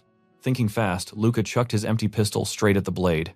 The gun popped the knife up, he grabbed the handle hard and charged right back in. Slashing forward with lightning speed, Luca's shiny new blade smashed right into the enemy's guard. Shocked by the hit, the guard asked if Luca used Aiki's martial arts. He then perfectly dodged Luca's combo, jumping back to create space. Standing back, the cocky opponent praised Luca's moves, promising to end this with one final lesson. He casually joked that their little warm-up game had already gotten way too complicated anyway. Seeing the killer intent spike, Luca gripped his stolen knife tighter, staying on high alert. Wounded Luca wondered why he hesitated, silently praying Giselle was completely safe. His vision started blurring, meaning he had to finish this fast. The elite guard arrogantly told him to step aside and not waste his life. Taking a deep breath, Luca figured this elite jerk found the struggle entertaining. So what do you and I take from this? Pain doesn't matter anymore. Luca raises his blade, channeling everything into one epic final strike. Luca throws a punch that does absolutely zero damage. Stick with me here. The guy literally tanks the hit, praises Luca's form, and asks him to join the Empire. Staring into his soul, the enemy asks if Luca honestly thinks he is unkillable. Luca smirks. The Empire is one thing, he says. Planting his sword in the dirt to block another massive hit, Luca fires back. Your garbage attitude, though, that is completely unacceptable. Honestly, it is getting super annoying. Hearing that sass, the enemy just bursts out laughing. He warns that having a rebel attitude does not fly in the Empire. Then he drops his name. Rick Kaiser, a proud Republican. Bleeding but still talking trash, Luca asks if he is a traitor. Rick corrects him smoothly. Try resistance fighter instead. Luca flashes a cocky grin. You sure bark a lot. Rick stays chill. This is way more than just barking. Suddenly Rick starts floating, his entire body glowing with raw aura. Then boom, he blitzes forward at insane speed, attacking Luca directly. Crazy enough, Luca catches the attack bare-handed, but the sheer force is way too much, literally shattering his armored hand into pieces. Not letting up, Rick charges right back in, completely destroying Luca's other arm. Now watch closely, this is where it gets intense. Rick grabs his neck, demanding he beg for mercy. Completely helpless, Luca still drops a sarcastic, defiant smile. Annoyed Rick literally hoists him up into the air with just one hand. On the edge of death, Luca is still running his mouth. Rick sighs. If you somehow live through this, say hi to Kinuan. Game over. The very last thing Luca hears is the absolutely brutal snap of his own neck. Cut straight to the fancy Imperial Hospital. Felix finally wakes up in a hospital bed, groaning in pain and instantly calling out for Luca. Chilling right next to him, Luca casually points out the obvious. Yeah, talking is gonna hurt when your neck is completely busted. Turns out Felix has serious brain damage from his neck being snapped for so long. Honestly, Luca thinks the guy is super lucky. He remembers Giselle showing up out of nowhere with 4 guards. Without her crazy fast backup, Luca would probably be dead right now. Just then, Hemelis walks in, telling our boy to chill and stay in bed. Taking a seat, Hemelis waits for the official debrief. Luca confirms Felix did his job perfectly and threw down until the bitter end. Our guy runs through the entire insane battle step by step. Wrapping up the crazy story, Luca just shrugs and says, that is all. But then Hemelis drops a lore bomb. Rick Kaiser is actually Rick Silva, one of the Empire's absolute most wanted criminals. Shook Luca listens as his boss explains that top-tier criminals are kept totally secret, mostly because of massive government corruption. Luca is confused. Wait, what corruption? I thought this empire was supposed to be completely flawless. You and I both know something fishy is up. Hemelis finally decides to spill every dirty detail of this secret mission. Enter Operation Juliet, a massive 5-year master plan designed to infiltrate the very top bosses of the rebel faction known as Nemesis. Hemelis admits Nemesis is way too smart for normal tactics. Luca immediately asks, so did we fail because I let Rick get away? Still totally lost, Luca gets a shock. Hemelis smiles. Nope, the plan actually succeeded. They actually managed to plant spies right inside Nemesis, and get this, Barbara is secretly on their side playing the role of a hacker. Finding out Barbara had been setting this whole crazy scheme up just to hook them, Luca just sits there silently clenching his fists. It clicks. They were basically just disposable pawns in this game. He thinks about Felix's brain damage and everything Giselle went through. When he asks if Giselle knows the truth, Hemelis says no. It is better to keep her clueless. Leaning in, Hemelis asks Luca if he has any idea why he is revealing all this. The word disposable keeps ringing in his head. Luca seriously wonders if he is going to be thrown out like trash before achieving anything big. A digital panel pops up in his face. He is ordered to read the glowing document and sign it right away. Our boy is completely speechless. Hemelis warmly welcomes him into the Castoria family as the screen shows a literal adoption paper with Luca's name on it. Luca sits quietly by the bed while Felix remains completely knocked out cold. Messy treatment needles are scattered around. A bit earlier, Hemelis had warned him that validating the adoption papers would actually take some extra time. Luca also got a brand new spine implant. The doctors definitely warned him that taking out the old one was gonna hurt like absolute crazy. Finally awake, Felix faintly calls out to his buddy just as Luca is walking toward the door. Not even bothering to look back, our edgy cadet just taps his neck, basically confirming that he is already heading out. Dropping a quick good luck, Luca swaggers out. Cut to the Academy Training Center where he struts down the hall with everyone staring at him. Walking by, he catches a glowing digital poster showing off Barbara the Witch. So what do you and I take from this? His ultimate enemy was actually an infiltrated spy all along. Classic Manhwa twist. Luca thinks back to how that girl acted. It definitely wasn't just some fake act. He pauses for a second, staring blankly out the window, totally lost in his own thoughts. Stick with me here because you and I are about to watch him question everything. Was the orphanage and meeting Quinoan just pure coincidence? He looks back at the academy stuff, seriously wondering if any of those choices were actually his own doing. Even with all that, he admits one thing. He definitely didn't climb out of that hellhole purely on his own. Taking a determined step forward, he shoves those doubts away. No point overthinking it right now. Stepping away from the glass, he brushes it off as wild fantasy. The captain's intel, probably just a twisted loyalty test. Clenching his mechanical hand tight, he makes a choice. He's absolutely not letting this golden chance slip by. Standing right in front of the door, he hypes himself up. This is a once-in-a-lifetime shot. The door opens and Quinoan greets him, asking how academy life treated him. The instructor pours some tea and Luca drops a sarcastic reply. Oh, it was so incredibly fun, he almost stayed forever. Quinoan then expresses some actual regret about poor Felix. Taking a seat, Luca listens to how his friend was a top-tier recruit while grabbing his tea. He just stares at the cup seriously, doubting if the guy is actually being sincere. So Luca casually drops a bomb. He mentions Rick said hi and wanted him to know he was doing fine. Taking a slow sip of tea, Quinoan names Rick Silva Nunez. He claims he never pictured him turning into a traitor. Luca points out they seemed pretty tight. Quinoan nods, saying they worked together and even praises Rick's insane reflexes. But when pressed, Quinoan firmly states he would never ever deal with a literal terrorist. Luca figures he absolutely cannot report this to the captain. He explains it's a huge life or death risk, so coming to Quinoan first was the smartest play. Hearing that the instructor shoots back a quick question, why care so much about Rick? Now watch closely, here is where it gets crazy. Ignoring him, Luca asks about Arky's combat arts. Quinoan immediately questions this sudden curiosity. Luca spills the beans. The Empire actually has a secret hit list for users of that exact technique. And yeah, that is exactly why Rick let him live. Total silence. The instructor just sips his tea. Then a smirk. He praises the kid for being sharp, calling him Luca Castoria. Stepping closer, Quinoan basically tells him he knows way too much for some random orphan. The kid doesn't flinch. He fires back that he completely understands what that implies. With the tension sky high, the instructor starts a history lesson. 200 years ago, the very first major rebellion in the Empire. It was led by this immigrant advisor, Noel Mulisa, a guy who literally built the Empire's own combat strategies. Knowing a head-on fight was suicide, Noel used pure brains. And boom, the Arky victim technique was born right out of that genius strategy. Quinoan quickly corrects it to Arky's combat arts. Listening to all this, Luca realizes his own fighting style. It literally came from a massive traitor. Quinoan finishes up, explaining this exact skill helped Noel and his crew resist the massive empire. They just kept handpicking the perfect people to use it. Luca has to admit the technique is totally overpowered in a fight, especially when you are completely out of other options. He pieces it together. The style was made for civilians, needing a flexible fighting method, not real soldiers. Quinoan nods, confirming he nailed it. The lore drop continues. Even during a massive Imperial sweep, Noel and his main squad somehow made it out totally alive.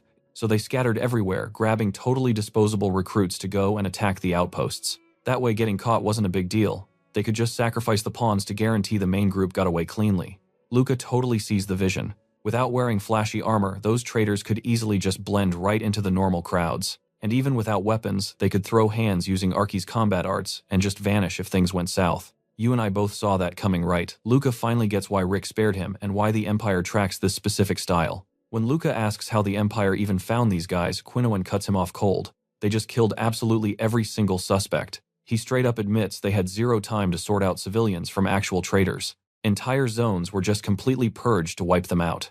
That brutal method finally crushed the rebellion, trapping plenty of those Arky's combat arts users for good. Luca asks if this is some buried dark history. Quinoan shrugs. The Empire doesn't exactly hide it, but they definitely don't advertise it either. So the three massive red flags of this history were Noel Mulisa's betrayal and the absolute bloodbath that followed to crush the uprising. And the wildest part, Quinoan, an Imperial Guard instructor, has completely mastered this forbidden technique. Luca connects the final dots. Did the captain bring him here because he thinks Luca is secretly working with these traitors? So what do you and I make of this? Quinoan claps, confirming the trap, daring him to prove he isn't tied to Nemesis. Stick with me, Quinoan. Just promised Luca one last chance to breathe if he actually finds that evidence. Totally confused by the guy's weird vibe, Luca still insists this instructor has zero connection to them. But Quinoan fires back. The captain disagrees. He actually dares Luca to go check out his old stomping grounds down below. Smiling, Quinoan promises this little field trip will totally help him out. Now Luca is sweating, wondering just how much the captain knew before tossing him to the wolves. Heading out the door, Luca announces he's taking all this straight to the Centurion captain. Quinoan just casually waves goodbye to the kid. Sunset hits. Luca walks alone across the bridge, and the camera pulls way back, showing off the massive Imperial city at dusk. He stops at the edge of the roof, just staring out at the horizon. Looking seriously annoyed, he realizes these guys are basically treating his life like a massive joke. He's just a tiny chess piece caught between two absolute monsters, totally unsure if he's going to survive this insane crossfire. He finally admits the truth: Quinoan is impossible to read.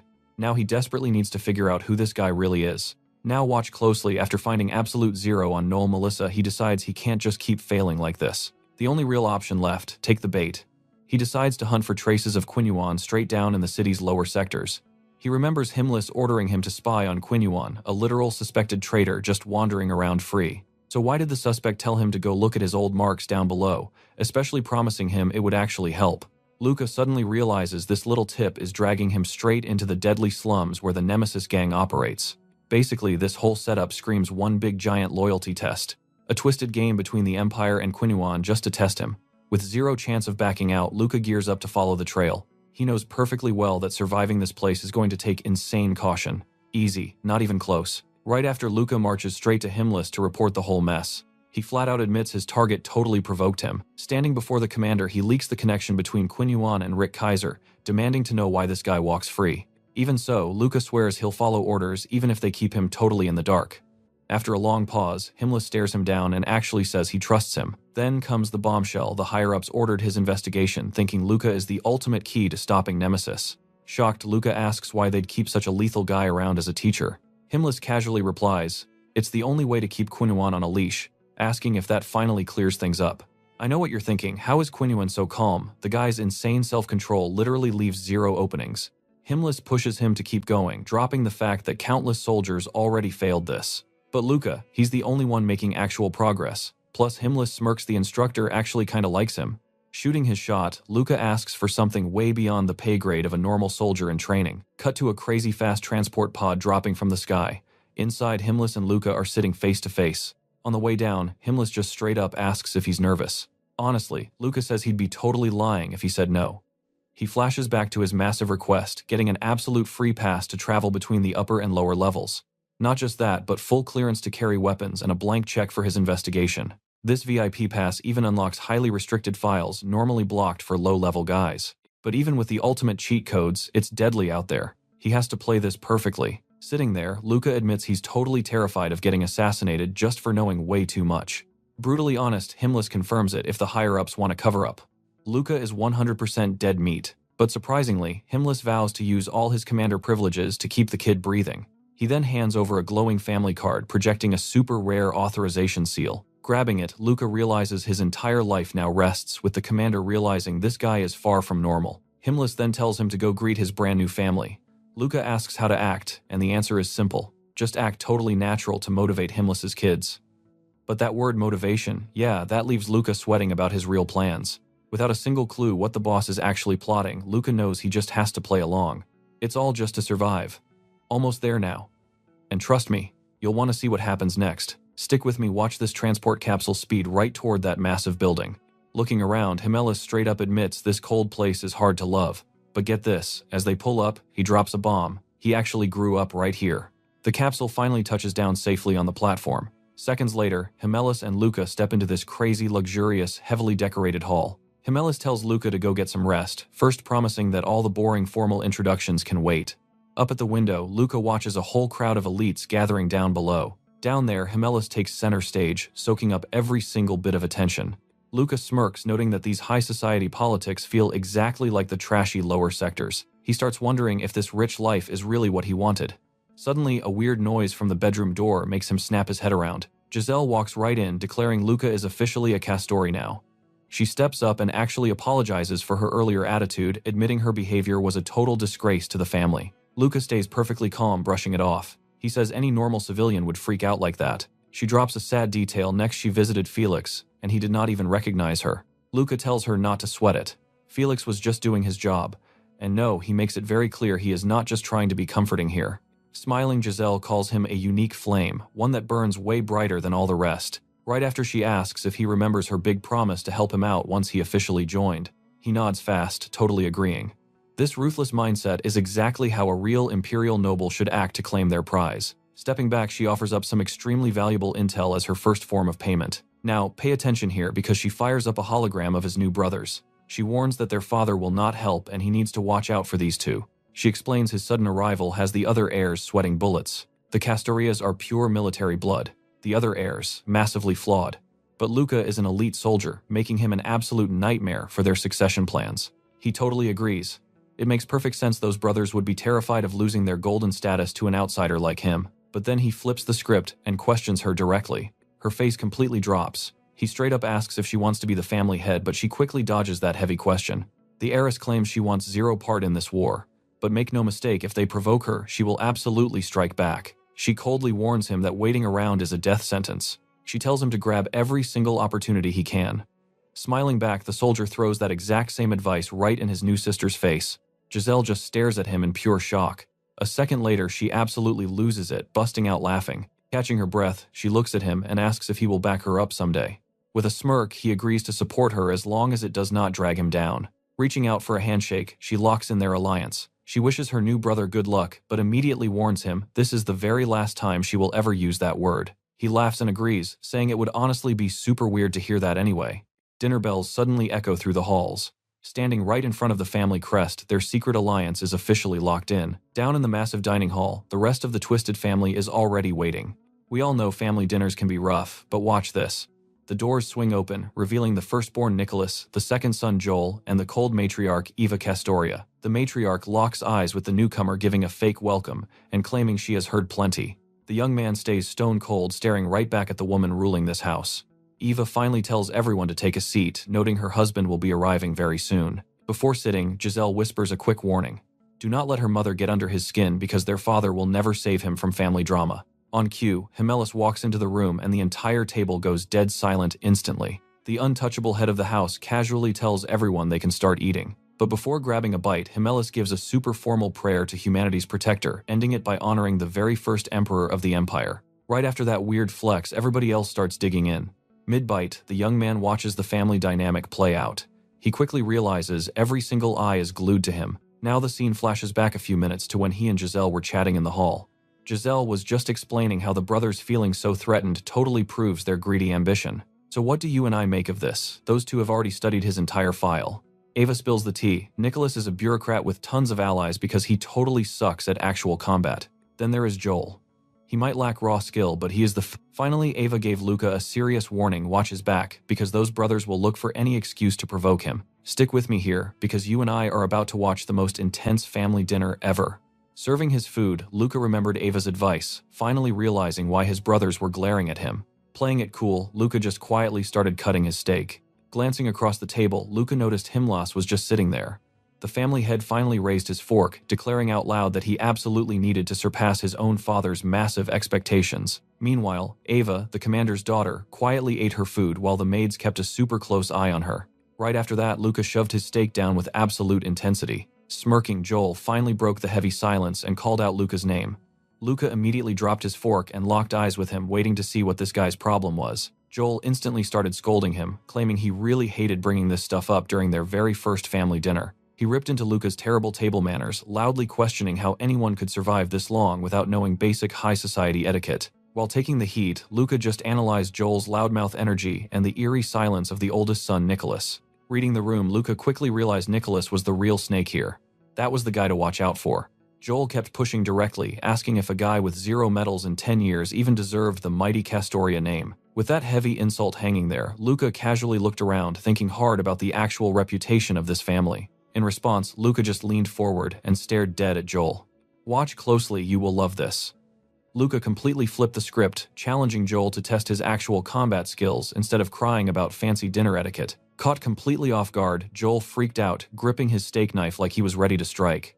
Before someone got stabbed, Himelis suddenly stepped in, barking an order for both boys to stop right away. Trying to save face, the second son, Joel, panicked, claiming he was just teaching his new brother a friendly lesson. But Himelis just scolded Joel bluntly, asking if he seriously hadn't realized Luca already knew proper etiquette. Himelis exposed the truth. Luca was just faking it the whole time. He questioned Luca directly, but instead of replying, our main character just smugly chewed his piece of meat. Swallowing his food, Luca threw them a fake smile, casually claiming he just made a tiny mistake. He totally played the innocent victim, saying his hands were shaking because it was his first time in such a ridiculously fancy place. Hearing that obvious lie made Joel's face twitch in pure rage. Right on cue, Nicholas jumped in loudly, congratulating his new brother Luca on earning the super rare 7th-ranked crossed sword medal. Playing the nice guy, Nicholas sighed about not being a soldier himself, but claimed he was so happy Dad finally found a real warrior like Luca. Joel instantly snapped at Nicholas, taking that backhanded compliment as a direct insult about his own crappy military skills. Always, the politician Nicholas calmly backed off, swearing it was a misunderstanding and promising he fully believed Joel would do great things someday. Jumping into the chaos, Luca nodded, claiming he totally understood feeling bad over a very similar situation. He explained that his old commanders were terrified of his dad, so they actively avoided sending him into real combat zones. The argument kept spiraling, and the deadly tension between the brothers cranked up to 1,000 while everyone just watched. You and I both saw that coming, right? As the family drama spilled out like old scars, Luca realized this chaotic showdown was exactly what Himmler secretly wanted. Looking at the commander's stoic face, Luca knew for a fact his new dad was absolutely loving this inside. Luckily, Ava stepped in to end the fight, smoothing things out so the tense dinner could turn into a peaceful party. During the big event, Ava took charge as the matriarch, formally introducing our guy to all the guests as Luca Castoria, the newest family member. A few brave guests nervously approached him to chat, fully aware that this kid was dangerous after watching him completely humiliate Joel at dinner. After double-checking some crucial intel with Giselle, Luca's totally exhausting first day with the wild Castoria family finally wrapped up. Back in his room, a sudden chilling realization put Luca on high alert. Out of nowhere, a dark silhouette materialized right at the door. Stepping closer to the bed, Himmler quietly asked if Luca was still awake. The war veteran apologized for sneaking in so late, but gave a stern warning Luca had to stay strictly neutral in this family's war. As he dropped this heavy advice, the family head casually sank down into a velvet armchair, swirling a glass of alcohol. Luca looked shocked, pointing out that booze absolutely wrecks the nervous system needed for high-level combat. Himmler chuckled and offered a pour, but our boy rejected it, claiming mastering RC's system was stressful enough. So what do you and I learn from this? Taking a sip, the commander dropped some veteran wisdom sometimes. Surviving hell requires embracing a little impurity yourself. Let's dive right in. Luca directly questions Hima about needing impurity, especially since he just called it the ultimate key to humanity. A single sweat drop slides down his face. He knows people with that wild mindset get devoured by the Legion first. Luca straight up calls him drunk, but Hima just smiles, calling this twisted advice a welcoming gift to the family. Standing up, the family head casually reminds our guy that they are not on a battlefield. Go find a hobby, kid. He drops a heavy hand on Luca's shoulder. Advice delivered, Hima simply turns his back and walks right out. Left completely alone, Luca is confused. How is he supposed to chase impurities when just improving is hard enough? Does the commander actually want him acting like Kinuan, especially knowing that wild emotions are exactly what cause deadly irregularities? Standing up himself, Luca just cannot believe a Centurion leader would actually spout such insane things. This weird impurity talk totally exposed a hidden strange side of Hima he had never witnessed. He figures it is just totally useless advice, like Hima is awkwardly trying to play the normal dad role. Day 2, at the Castoria estate. He tags along with Giselle for a tour, secretly plotting out his own agenda. Watch this next part closely. Giselle unlocks a massive door, and as it slides open, a blinding light hits Luca's face. An absolutely massive building-sized arsenal reveals itself right in front of him. He asks if she runs this place. She casually flexes her hardcore engineering studies as an answer. She explains weapons maintenance is a sacred tradition for the family women. Her mom leads and she is next in line. Walking through, he jokes, she does not look like a grease monkey. Then she drops details about the matriarch's legendary skills. He just listens quietly while she doubles down on this hardcore family tradition. This entire arsenal, it proves the absolute raw power of the Castorias. Giselle calls out, but he is already ahead, totally captivated by something under a spotlight. An imposing combat robot dominates the room. Getting closer, he spots endless battle scars and serious repair marks all over its metallic body. Then it hits him, the right arm is way bigger than the left. Definitely modded to carry some insanely heavy weapon. Giselle walks up smiling, asking if that absolute beast caught his eye. She reveals it is the legendary Sela armor, a literal relic passed down from an ancient ancestor. I know you are thinking it is outdated, but this armor is their ultimate treasure. That epic robot is permanently burned into his memory. Later on, walking with Hima, he asks why the family elders live so ridiculously far. Hima makes it clear elders advise, but a family head is never a puppet. Boom, destination reached. They finally halt right in front of the massive, incredibly intimidating Silver Palace structure. Walking in, Hima explains there are exactly 7 elders. Just surviving long enough to become one proves their insane worth. So Luca straight up asks how many of them hate his adoption. 2 against 4, silent 1 in favor. Hima shrugs it off, he usually gets what he wants, so ignore the haters. He casually mentions the giant structure is way tougher than it looks. They walk down the endless hallway in dead silence. Arriving at a massive door, Hima activates the hand scanner. A ridiculously huge room filled with a thick, creepy fog opens up. Ghostly voices echo from the mist, demanding to know why the kid is there. Hand on shoulder, Hima formally introduces him. Looming from their thrones, the elders aggressively judge his actual chances of surviving. Suddenly, one creepy voice orders him closer. Luca steps forward into the thick fog, totally alone. With a single hand wave, the elder forces him closer. The intense pressure clearly hits his sweating face. He finally stops, standing just inches away from one imposing throne. Lightning fast, the elder grabs his face. He wishes him long life, telling him to devour the chaos, do not let it sweep him away. Then the elder drops a cryptic line about invisible things surrounding him. With that creepy hand still grabbing his face, he calmly says he understands. then he simply turns and walks off. They immediately pivot to succession politics with one cranky elder demanding the kid leave the room first. Hima stands beside him perfectly silent. Then he drops a bomb. The kid is allowed to stay. That massive display of raw trust shocks him, defeated one elder size, and finally allows the secret meeting to continue. Leaving the palace under the night sky, yeah, we are about to see things get wild. Alright, you and I are about to witness some peak family drama. Walking together, Luca broke the silence, asking why he could stay. Hima just turned around, said he would figure it out himself. Just like that, his final day in this crazy house was approaching. Getting ready to pack up, he opened his bedroom door one last time, but his exit got totally blocked by a wild surprise. This kid literally pointed a gun right at him, asking if he dodges bullets. Alio, the son of Hima, stared him down with zero sense of danger. Luca warned him to drop the weapon, but Alio just laughed, totally mocking his background and trying to get a rise out of him. Luca, not even flinching. Flash Alio actually pulled the trigger, while Luca simply sidestepped out of the way. The bullet smashed into the wall behind him, leaving a smoke trail. Totally shocked, Alio actually yelled that he wasn't supposed to dodge it. Before the brat could even blink, Luca dashed forward and snatched the gun away. Watch closely, you, and I know he won't hold back. Luca just kicked Alio downstairs, leaving him crying desperately. Walking away, he told the kid to go tattle to his dad. Gun in hand, Luca smirked, telling him to say his uncle tried to kill him. Right on cue, Nicholas came sprinting down the hallway, screaming for his boy Alio. Seeing his dad, Alio wailed even louder. From up top, Luca just stood there watching the whole pathetic scene unfold. The housemaids watched from far away, totally staying out of it. Grabbing his son, Nicholas glared up at the stairs. He shouted Luca by name, demanding to know what the hell just happened. Right in front of everyone, Luca calmly said he was disciplining Alio for aiming a gun at an adult. He hoped the kid learned his lesson. Hearing that, Nicholas whipped around to his crying son, asking if he actually pulled a weapon. Realizing what happened, Nicholas looked super annoyed at his kid, but then instantly snapped back to a calm face. But Luca cut right in. He asked if Nicholas would really ignore an attempted murder. Nicholas quickly suggested taking this off the record. The two men walked off to a private room to chat. Inside, Luca just waited quietly.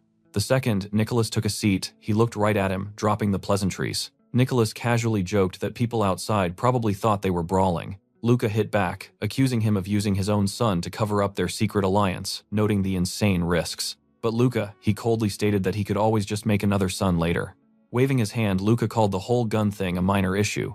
Then Nicholas dropped a bomb he already knew about the alliance with Giselle. We both see the wild mind games happening here. Luca warned that backing Giselle gives Jupe the throne. Nicholas confessed his life would be over if Jupe took charge. Sitting there, Luca just soaked in every single word quietly. Here is the twist. Jupe actually had crazy strong backing and totally viewed Luca as a massive roadblock to his power. Nicholas sighed, complaining that neither of them had the overwhelming godlike power of Hima.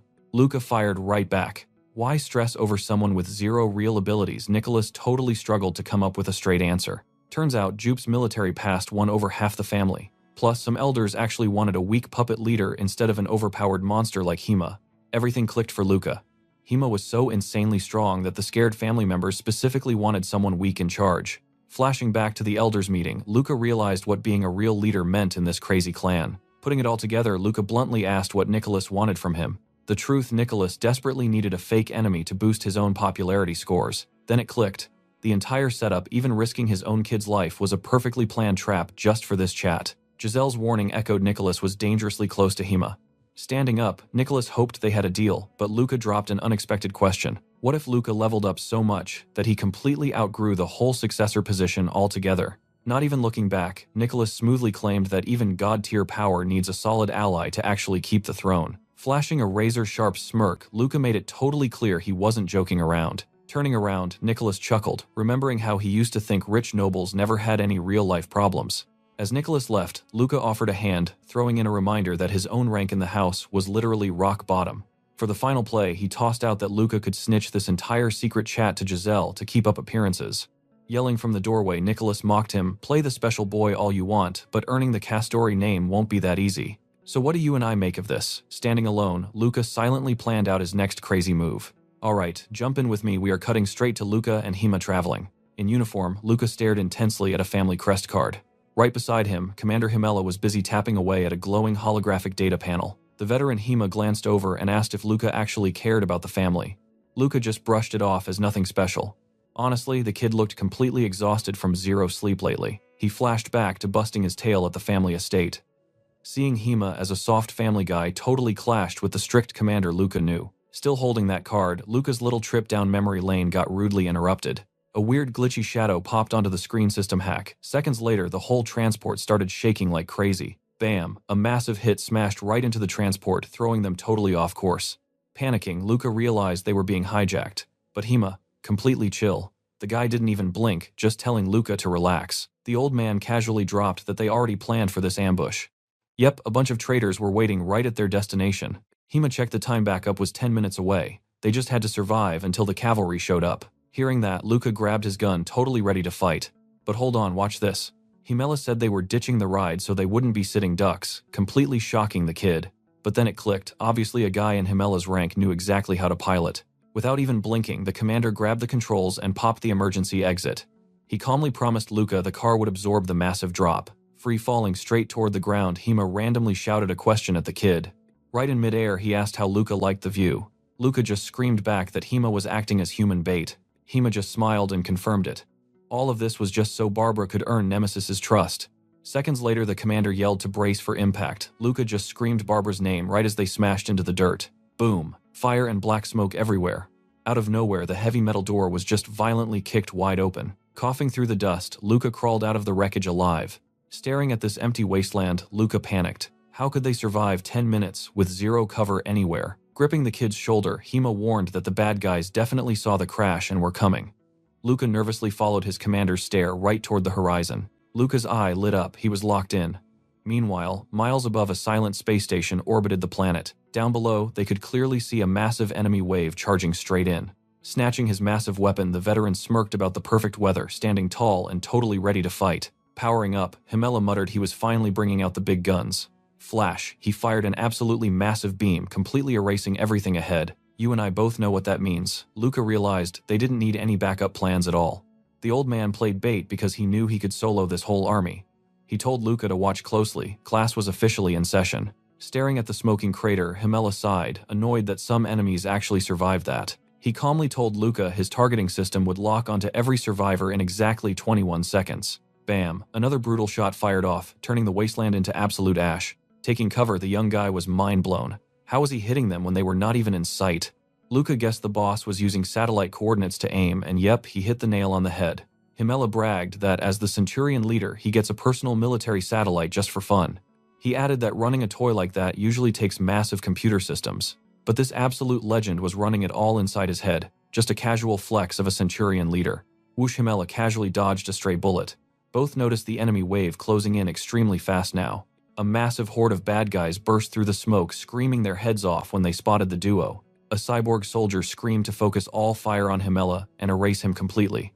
Right above, an enemy sniper was already lining up a deadly headshot. The sniper pulled the trigger, but Himela just smiled casually, saying he would handle the trash himself. Hima then gave Luca one simple job: just don't die. The kid instantly complained that was way too vague. Laughing, Hima told him if he wanted to rank up, he had better learn to read between the lines real fast. His voice echoed out, warning the kid that this crazy world was never going to hold his hand. So what do we learn here? Luca's in real trouble because a hooded enemy just deflected his bullets with a sword. Alright, you and I are jumping right into the chaos. Watch this enemy charge at Hela's full speed. But Halas, he just smirks. The veteran spins around, totally ready to counter this guy. He becomes an absolute blur on the battlefield, launching himself straight into the mob waiting for him. Boom, one insane whirlwind strike wipes out every single enemy around him. The commander gives a seriously satisfied grin. Meanwhile, Luca watches this crazy flex, bionic eye glowing. He knows he should be taking notes right now, but staying alive is kind of the priority here. That is when it hits him. Halas definitely did not come here to babysit or protect him. As an enemy rushes him, Luca remembers the harsh truth. This world is absolutely not going to go easy on anyone. His mechanical eye locks on scanning targets like a video game. Bang, one of the traitors drops instantly from a headshot. No time to celebrate. Luca fights for his life as another guy fires right at him. Getting totally serious, Luca notices something wild. His attacker actually manages to dodge just like he does. This seriously makes him wonder, can these traitors use advanced moves too? Now pay attention here. Watch closely as Luca proves fighting without a proper body is his actual power, but a catch still remains. Going totally on the offensive, Luca decides he has to at least try. He grabs the attacker's arm, leaving the guy completely baffled. Then with one quick strike, Luca drops the confused enemy forever. He realizes his crazy move only worked because of surprise. A real pro would have sliced his arm off. Taking a breath, he processes the absolute madness. Standing over a mountain of bodies, he watches Halas finish the very last guy. As they group up, Halas casually looks over and asks if the warm-up is over. The veteran bluntly states that Rick is just waiting for battle damage to finish him off. Luca asks why they didn't just ambush Rick instead. Halas shuts that down. Capturing Rick would not stop the main villain, puts Barbara in danger, and honestly just wastes everyone's time. Then Halas drops a bomb. He calls himself completely replaceable. Luca is stunned, unable to imagine a top commander being treated like trash. Walking away from the carnage, Luca asks if anyone is actually irreplaceable. Halas just points one finger at a massive structure far off. Yep, only one single person matters. While Luca stares at the giant building, the commander mentions that Luca knows this VIP very well. Luca goes completely quiet, processing this massive reality check. Let that sink in for a second. As long as that VIP is safe, everyone else can die. We both know that absolutely shatters his confidence. Even with that dark truth hanging over him, heading toward the protected structure, Luca reminds himself he still belongs to the Empire. Stepping into the massive main hall under the Empire banner, literally everyone stares at him. He walks straight through, face dead serious, feeling every single eyeball tracking his every move. The ID card he holds proves his new family status. 2 recruits start whispering, wondering how he scored the elite Castoria name. Another group gossips that even with the captain liking him, an actual adoption is insane. Sure, to everyone else it looks like a miracle, but for Luca it feels super awkward. Suddenly Giselle walks right past him, dropping something on the floor with a quick apology. Luca steps on the dropped item. He teamed up with Halas to avoid being disposable, but staring at that card, his goal feels like a total joke. Standing alone in a sea of people, he accepts the harsh reality.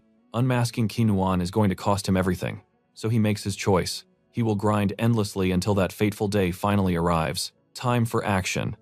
He boots up a crazy combat simulation, targets flashing everywhere around him. Sweating through brutal training, he blocks every single strike. His life becomes non-stop combat while wild sci-fi machines monitor his tired body. Whenever a cycle ends, robotic arms do their weird surgical stuff while he rests. The metal arms keep working, literally upgrading his physical body while a screen tracks his heartbeat. Getting up after the whole process, he checks out the insane physical buffs he gained.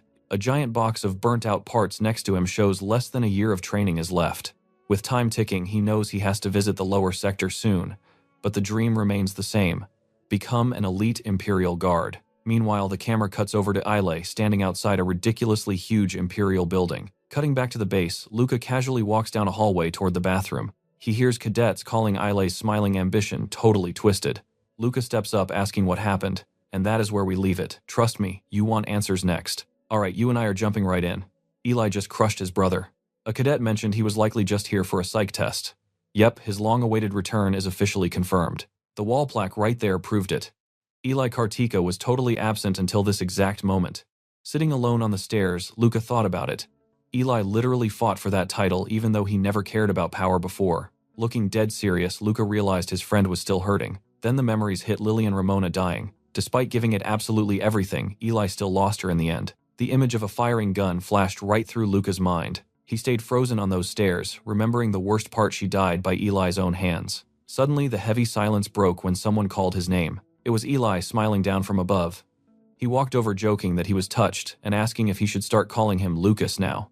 Luca quickly shut that down. Just Luca. Eli said he needed a second to drop off his backpack.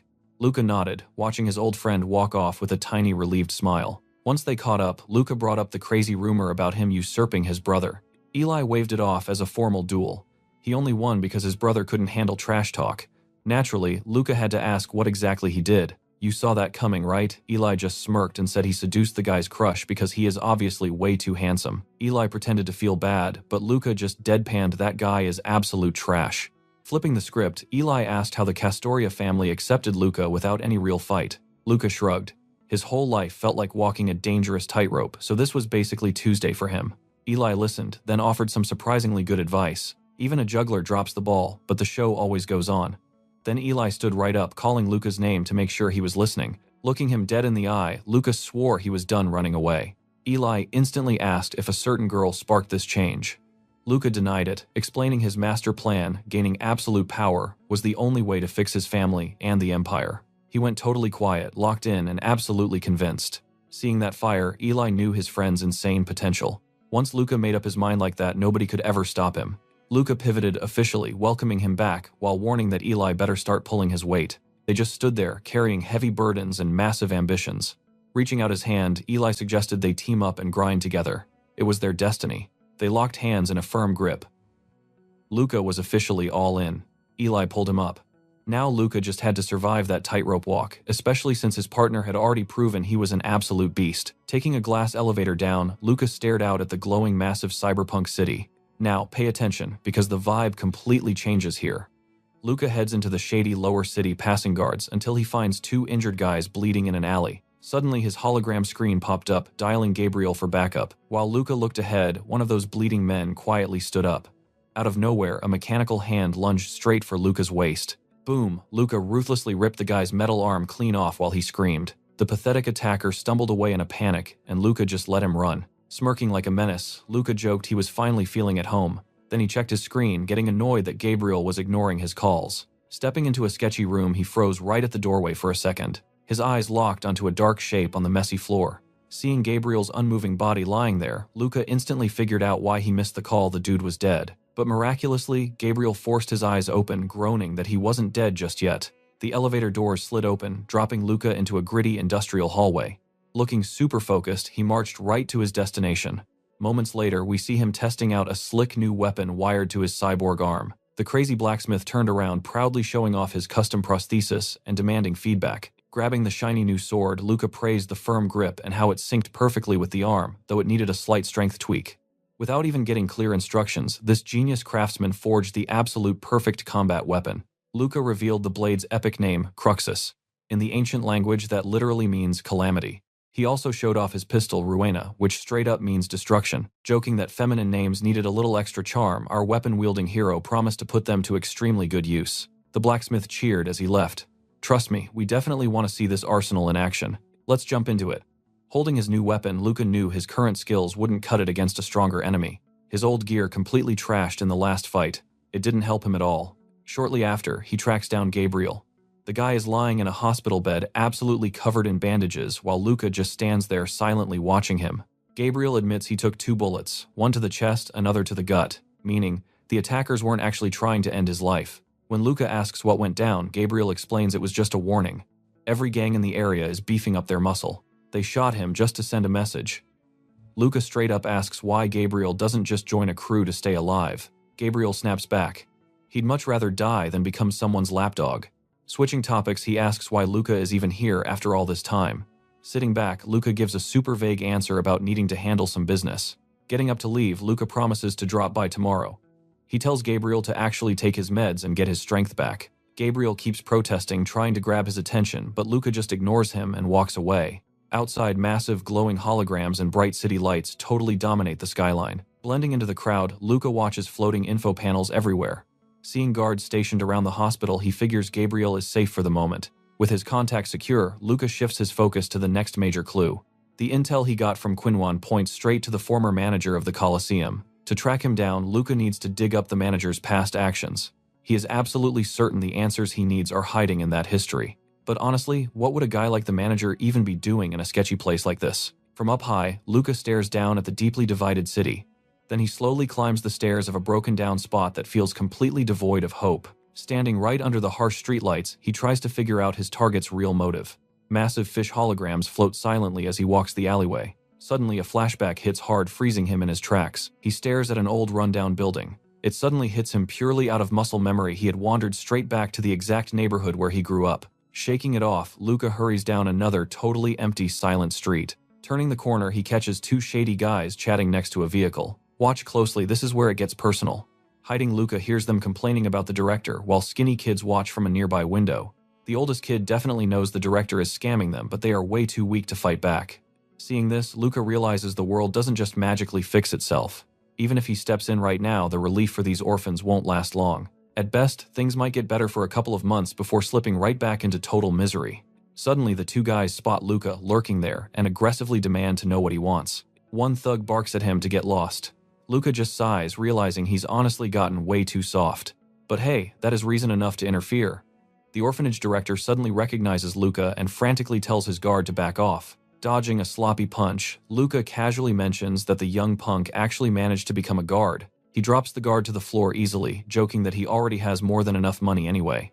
Panicking, the director starts begging. He reminds Luca how he always treated him well, even giving him extra food rations. Luca grabs him by the collar, glaring cold.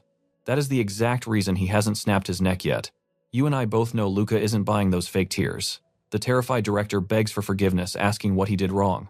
Luca coldly replies he was just passing through and got annoyed. He ignores the director's pathetic apologies and empty promises that it won't happen again. The director swears he will become a completely new man, but Luca just stands there staring in dead silence. Thinking of those skinny kids trying to smile at the window, his mind is instantly made up. Bam! Luca delivers an absolutely massive punch to the director's face. Adjusting his hood over the unconscious body, he warns him to feed those kids properly tomorrow. With that settled, Luca turns around and fades back into the dark alleyway.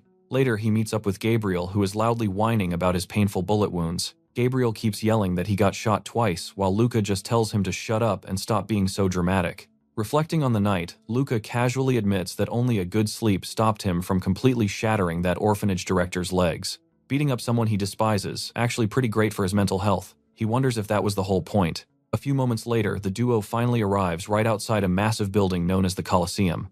And that's where we leave it. A guard stops them, asking Gabriel about the shots, since he has no fight scheduled. Stick with me here. Gabriel straight up tells the guard their real business is with his buddy Luca, not him. Right away, the security guard recognizes Luca as Good Boy, the absolute beast who wiped out his entire race. Ignoring that crazy detail, the guard radios in that Gabriel and Good Boy are here to see Alf. Then he leads them right upstairs. Upstairs, Alf welcomes them in. He already knows the rumors and casually asks if Gabriel is okay after getting shot. Luca jokes about his buddy being so famous, but Gabriel snaps back, asking how Luca thinks he even survived. Without missing a beat, Alf calls Luca Good Boy. But Luca shuts that down fast. He demands his real name and immediately asks about his teacher. Alf offers a fight, but Luca rejects it, saying he wants to talk privately.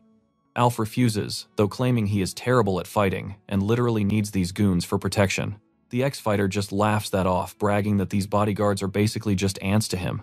The Coliseum boss warns Luca not to get too cocky just because he can throw a punch, saying he crossed the line. In response, Luca flashes a smirk and tells Alf to just obey. Alf snaps his cigarette in half and calls him Good Boy again. Luca just sighs, reminding him to use his real name. Now watch closely as the guards charge. Luca just casually turns to Gabriel and tells him to shut the door. The goons open fire, forcing Gabriel to act as a human meat shield. Meanwhile, Luca literally hangs from the ceiling, waiting them out. Standing by the door, Gabriel starts screaming at Luca to just finish this already. Jumping down, the enemies aim their guns right at Luca, but one completely misses and shoots his own guy. Luca just crosses his arms and instantly wipes out the two henchmen. Watching this, Alf finally admits his security is trash. Later on, heavy rain starts pouring over the city and its glowing holograms. Water drips down an old industrial building. Inside, Gabriel is whining about his aching body while Gilda patches him up. Gilda totally mocks Luca, asking if he forgot his body is not waterproof, getting a super sarcastic reply. Staring out at the pouring rain, Luca admits that the deal with Alf actually went perfectly. Turns out his famous last name was the ultimate cheat code during that intense negotiation. The Coliseum boss figured out he was Lucas Castoria, son of the Imperial Guard captain. Realizing the stakes, Alf asked what he wanted. Luca just wanted info on whoever killed the former Coliseum leader, which is honestly a super common event in these rough streets. But Luca made it crystal clear he wanted every single tiny detail, no matter what. You and I both saw Alf acting tough, but get this, he literally offered to become his servant. Luca points out that when he becomes an adult next year, he can legally have one. But Alf has to prove himself first. Reading over the report, Luca interrupts, realizing this will give him clues about Kinuan. Then Gabriel completely misses the point, complaining about paying for upgrades when his limbs are already waterproof. The mechanic explains that the coating wears off over time, especially with the acid rain needing updates every 6 months. Gabriel groans about the ridiculous price tag, swearing he never had to pay this before. Gilda warns him about his parts breaking down, but Gabriel just calls it normal aging. Gilda tells them to stop acting broke. Without a single word, Luca drops a chip paying for everything, including Gabriel's new body parts. Grabbing the money chip, Gilda smiles and thanks Luca for always coming to the rescue. Gabriel tries to warn him about trusting Gilda, but Luca just tells him to shut his clueless mouth. Gilda spins around and asks Luca if her homemade cookies were good, promising they are totally safe. Luca ignores her and just quietly sips his drink. Sitting back down, Luca reads through the files, seeing how cleanly Alf took over the arena after the old bosses vanished. Since there were actually a few survivors left, Luca decides it is time to track them down. The screen shows a survivor named Ken Noma stuck in a psychiatric ward. Suddenly, a massive explosion outside shatters the silence. Moments later, an armored tank car flies down a makeshift ramp through the pouring rain. Luca is driving like a maniac as the car slams down. He complains that this flashy entrance is totally unnecessary for a hospital trip. Riding shotgun, a bruised Gabriel complains about his injuries and asks if Luca is hiding a dark secret. Luca totally denies it, but in his mind he remembers the gangster guy who just attacked them out of nowhere. So what do you and I make of this? Gabriel has zero clue how Luca saw the shooter, but things are getting crazy. Alright, stick with me. Luca just realized Gabriel wasn't hiding anything but the real issue. Someone totally leaked their secret route. His face instantly drops, which catches Gabriel completely off guard. Up on a roof, a sniper starts yelling, accusing Luca of crossing Aleph and ignoring all their threats. Gabriel screams right back from the car, swearing he has absolutely zero ties to that Coliseum boss. The sniper laughs. He knows Luca tried making a deal right after getting shot. Suddenly it clicks, the actual target here is Gabriel, and Luca desperately needs to figure out why. Luca casually asks Gabriel for a gun, noting his own gear is way too lethal for regular civilians. Snatching the arm-mounted cannon right off Gabriel, he ignores his partner whining about him, wielding something that insanely overpowered. Over the radio, the enemy smugly mocks them, saying Gabriel totally chose wrong. He adds that his sister just wanted to say hello. Now watch closely, this is insane. New gun in hand, Luca does some crazy mental math aiming high up. His system fully locks onto the target ready to fire. Right then, another sniper blasts a massive projectile straight at Luca. Boom, Luca's bullet perfectly intercepts the rocket mid-air. The explosion blasts the main shooter's hand off and he just screams in pure terrified confusion. Gabriel doesn't waste time blasting away at the henchmen and sending them running. Watching them scatter, Gabriel mutters that word sister, finally connecting the crazy dots. Back in the car, a hospital guard pipes up, promising backup will be there in exactly 3 minutes. Luca bluntly points out 3 minutes have already passed. Time to hire a completely new security team, buddy. The guy actually thanks him. Meanwhile, Gabriel casually strolls over and yanks a downed shooter up by the collar. He demands to know if this sister is Martina from the Lavu and Rose gang, the one hunting him for saying no. The hostage cracks and screams the hilarious truth. This whole massive attack, his sister literally has a huge crush on Gabriel. He explains Martina went totally psycho when Gabriel rejected her. Once she heard he got shot, she sprinted straight to Aleph. The guy admits she only joined up with the gang as a desperate excuse to get close to Gabriel again. Luca cuts the chatter right there. Ignoring Gabriel's loud protests, he tells the thug to inform Martina they will meet soon.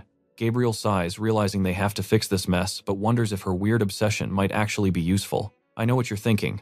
A crazy yandere gang boss. Sounds bad. But Gabriel realizes he can totally exploit this advantage. A short drive later, they pull right up to the creepy psychiatric hospital. They finally reach Ken Noma's isolation room. He is just sitting there, back facing the heavy glass door. Without hesitating, the duo walks right in. Luca stares down the incredibly calm patient. Stepping closer, he calls out Ken Noma's name, confirming they found the exact right guy. Finding his target, Luca quickly introduces himself and demands some answers about that shady arena manager. Absolute silence.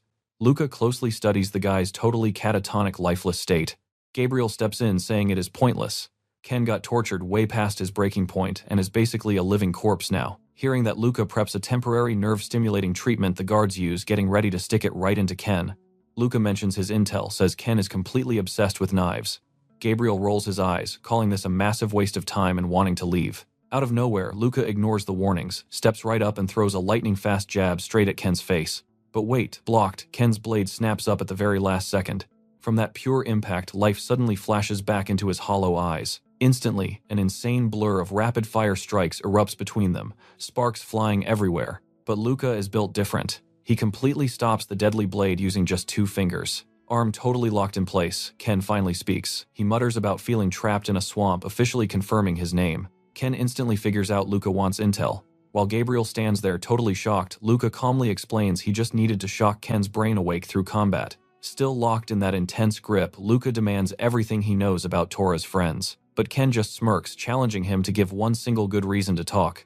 Luca keeps it simple. He promises to break Ken out of this hellhole. Instantly, that sweet offer of freedom grabs his full attention. Then Luca turns right to Gabriel, asking him to hide Ken for a few days. He explains they desperately need to build a squad of reliable guys. And the plan gets even crazier. Luca casually suggests starting a brand new gang, making Gabriel the absolute boss. Gabriel immediately says no way, but Luca threatens to just replace him entirely. That makes Gabriel shut up and hesitate real quick. That is where we leave it. They desperately need spies down there. Trust me, you'll want to see what happens next. Stick with me here. The gang is officially formed and Luca tosses that knife right back to his new ally Ken Noma. Ken Noma takes the deal but gives a warning. He's short on time, so he dives right into the backstory Luca desperately needs. Cut to a moving car, and the facts finally start clicking for Luca. Turns out Tora had a mystery friend backing him up from the shadows, operating completely solo. Suddenly, it all makes perfect sense. Just like Luca used, Gabriel Professor Kinuan had built his very own underground network. Using Tora as a total decoy, Kinuan handpicked loyal heavy hitters to handle all his shady off-the-books missions behind closed doors. This hits Luca hard. By tracking his old teacher, isn't he basically just copying the exact same sneaky playbook? Staring up at this massive building, Luca realizes something. Sure, he's got a fresh clue now, but this whole mess is still way too complicated. His mission drags him straight into a giant freezing cold server room. He pulls up a glowing hologram screen and starts digging. And bingo, the search results prove his crazy theory was right on the money. Tora's big crash happened the exact same day Kinuan became a professor. Even with this scoop, Kinuan's endgame is a total mystery. For now, Luca decides patching up Ken Noma is the real priority. Then a nasty thought hits him. If their crew gets too massive, Gabriel might just crash and burn exactly like Tora did. Luca's whole mindset shifts. Honestly, Kinuan wasn't even the bad guy here, since his secret moves were the only reason Tora ever succeeded. His old master's tricky style finally makes sense. Kinuan perfectly played everyone by staying just far enough away to pull all the strings. That cold-blooded setup meant he never hesitated to sacrifice people. Even his absolute strongest and most loyal partners were just pawns. The whole ruthless plan was just to stay focused in the absolute chaos and basically survive. Now watch closely. Kinuan suddenly appears, interrupting Luca's deep thoughts and just straight up congratulates him. The professor casually claims his only goal was making sure Luca finally grasped the true basics of the Aki's Victima style. Then Kinuan drops the bomb. Luca's next big move is to follow the master plan and become exactly like him. Cut to the training center. Kinuan just watches Luca from afar, casually sipping from his metal flask. Kinuan actually praises how ridiculously fast Luca hit the Meister level. Luca looks totally confused, forcing his old teacher to spell it out. A Meister is basically a top-tier instructor of Victima arts back when fighters were ranked strictly by levels. But with a super shady look, Kinuan waves the whole thing off, claiming that old ranking system is pretty much dead anyway. Luca instantly calls his bluff, highly doubting he was dragged here just for history. He warns his mentor not to push his buttons, bringing up his famously terrible temper. But Kinuan just smirks, firing back that real combat beats boring words. When Kinuan finally stands up, Luca does the math. Sure, his master is an absolute beast at Aki's Victima, but his older body definitely has limits. Getting cocky, Luca flat out tells the veteran he cannot possibly win a fight in that condition. Suddenly, raw energy violently sparks around Kinuan's hand. He casually tells Luca to guard his head and chest. Luca spots a tiny sneaky shift in his old teacher's stance. Kinuan had secretly swapped out his entire right arm. Honestly, Luca is amazed. The guy's physical control perfectly hid the massive difference in weight and mechanics. Using high-powered cybernetics with fried nerves is basically suicide. But knowing that just slaps a dark, crazy smirk right onto Luca's face. You and I both know what's coming. Flexing his own metal arm, Luca realizes this crazy golden opportunity might never happen again. Dropping into a serious stance, Luca actually thanks his master out of respect. That wide, tense gap between them, the epic showdown has officially started. And just like that, boom, Luca hits the dirt fully, admitting he just got totally wrecked. Even with a huge physical edge, Luca is completely baffled. How did an old guy block his lightning-fast hits with a busted metal arm? Scraping himself off the floor, Luca asks if the guy can literally see the future. Kinuan flat out denies it. The master drops some wisdom. Aki's Victima skills are mastered by violently stealing them. He tells Luca to start using his brain more. Class dismissed. Kinuan casually wraps up the brutal lesson, saying they will pick up the pain in their next session. Ken Noma's beaten face flashes in Luca's head, snapping him right back to his main mission. Getting back on his feet, Luca realizes a tough truth. To reach the next level, he has to walk this brutal, lonely path completely by himself. Even after getting dumped on, Luca helps his limping teacher walk. Kinuan jokes that he owes him a favor now, and Luca quietly nods. Walking together, it hits Luca. The one guy holding all the deep secrets is standing right beside him. That abandoned flask on the bench perfectly symbolizes their weird dynamic. They always keep this thick, unspoken emotional wall between them. On the awkward walk back, Kinuan randomly suggests Luca try dating before modding his body anymore. Luca just shrugs it off. But let's be real, you and I can see the truth. Pretending this toxic mentor dynamic didn't completely hurt him is a massive lie. Stick with me here. We always knew these two would eventually have to part ways. Luca had one last desperate wish lingering in his mind. He seriously did not want to deal with Kinuan personally. Meanwhile, sketchy cybernetic mercenaries are laughing around a table. Walking up, his buddy warns Luca these guys will do absolutely anything for cold cash. Hearing that, Luca grabs his friend right by the collar, annoyed. He needs actual useful people, not this garbage crowd. Gabriel then explains that Ken Noma is waiting upstairs in a second-floor room. Breaking him out of the hospital was not cheap at all. Luca then hands over the chip, telling them to guard it, and they just nod along. As Luca walks off, the sponsor tells Gabriel to remind these goons that he is running this operation, so they better take it seriously. Up on the second floor, Ken Noma is just sitting on his bed. When Luca finally steps inside, he hears Gabriel mentioning that Ken is technically still on the hospital registry. Gabriel adds that random visitors will only see guards and nurses, keeping the secret safe. Hearing this perfect setup, a cold little smirk creeps onto the face of Luca. He grabs a vial and snaps it into a sick injection device. Luca steps up to Ken, holding the injector ready. Suddenly, a flying knife shoots straight at Ken Noma. Someone asks a very direct question. "Do you even know who I am?" Ken Noma, holding the blade, Ken nods, saying he recognizes him and that Luca is actually a pretty trustworthy guy. Now, clutching the knife himself, Luca casually invites Ken to have a little chat. Gabriel is suddenly shocked by the intense standoff between these two. Now watch closely. The guy leaps right off the bed and attacks, but Luca effortlessly blocks it. Realizing this guy used to be an absolute beast back in the day, Luca forces Ken backward. The impact sends Ken Noma stumbling right back onto the bed. Totally confused, Ken asks what they just did to him because his mind suddenly feels way clearer. Luca simply smiles and says he mixed up some special meds. Ken immediately demands to know where he learned that. Luca finally drops the bomb he is hunting the man who sponsored Tora. But before Luca can even finish, Ken begs for a smoke and a drink. Lighting up and taking a sip, Ken tells Luca to chill out, joking that he literally acts like a soldier. Right then, Ken suddenly remembers that Tora called him Noel. Ken keeps talking, saying Tora could never run a massive arena all by himself. It absolutely had to be because of that mysterious man. Hooked, Luca asks what went wrong. Ken reveals someone was skimming the arena profits, but before dropping more lore, Ken says he needs a favor first. Luca instantly figures out the favor is about Aleph. Ken nods, his eyes turning dark. He absolutely wants revenge for being left in this pathetic state. But Luca shoots him down fast. He and Aleph are business partners now, so this petty revenge thing needs to be dropped entirely. Luca then reminds Ken that Gabriel and his gang are protecting him right now. If he wants revenge, he can try it once he leaves this place. Ken cuts him off anyway, swearing he always keeps his promises, unlike some people. Luca just listens, noting how every single traitor always says the exact same thing. Glancing back at Gabriel in the background, he finally knows exactly who to trust. You and I both know what that means. The Torah records just blew his mind. The informant drops a hint, saying Aleph definitely has the files. He tells Luca to investigate companies starting with B since the laundered cash went straight to Noel. Getting this huge clue, Luca suddenly hears chaos erupting outside the room. Gabriel rushes over, asking what the heck is happening. Outside, a total badass woman steps on a knocked-out mercenary, loudly asking if these guys seriously thought they could win. Looking right at Gabriel, she roasts him, saying his subordinates need way better training. Gabriel just stares, asking why she violently crashed his place. Going down the stairs, Luca questions why she decided to appear. She casually defends herself, claiming it was a super sudden visit and she had some personal business to handle. The two just stare at each other in total silence. Breaking the quiet, Luca asks if she always just shows up to start insane trouble. Called out, she totally admits her mistake, but sarcastically asks if a heads up would have really helped. Luca just orders his crew to clean up, dragging Gabriel outside and banning all drinking. The trio then walks through a sprawling city beautifully lit up by glowing holograms. Strolling along, Gabriel mentions that Levi and Rose is an entire gang built just to protect women. He adds that most members grew up in the gang and their big boss is also a woman.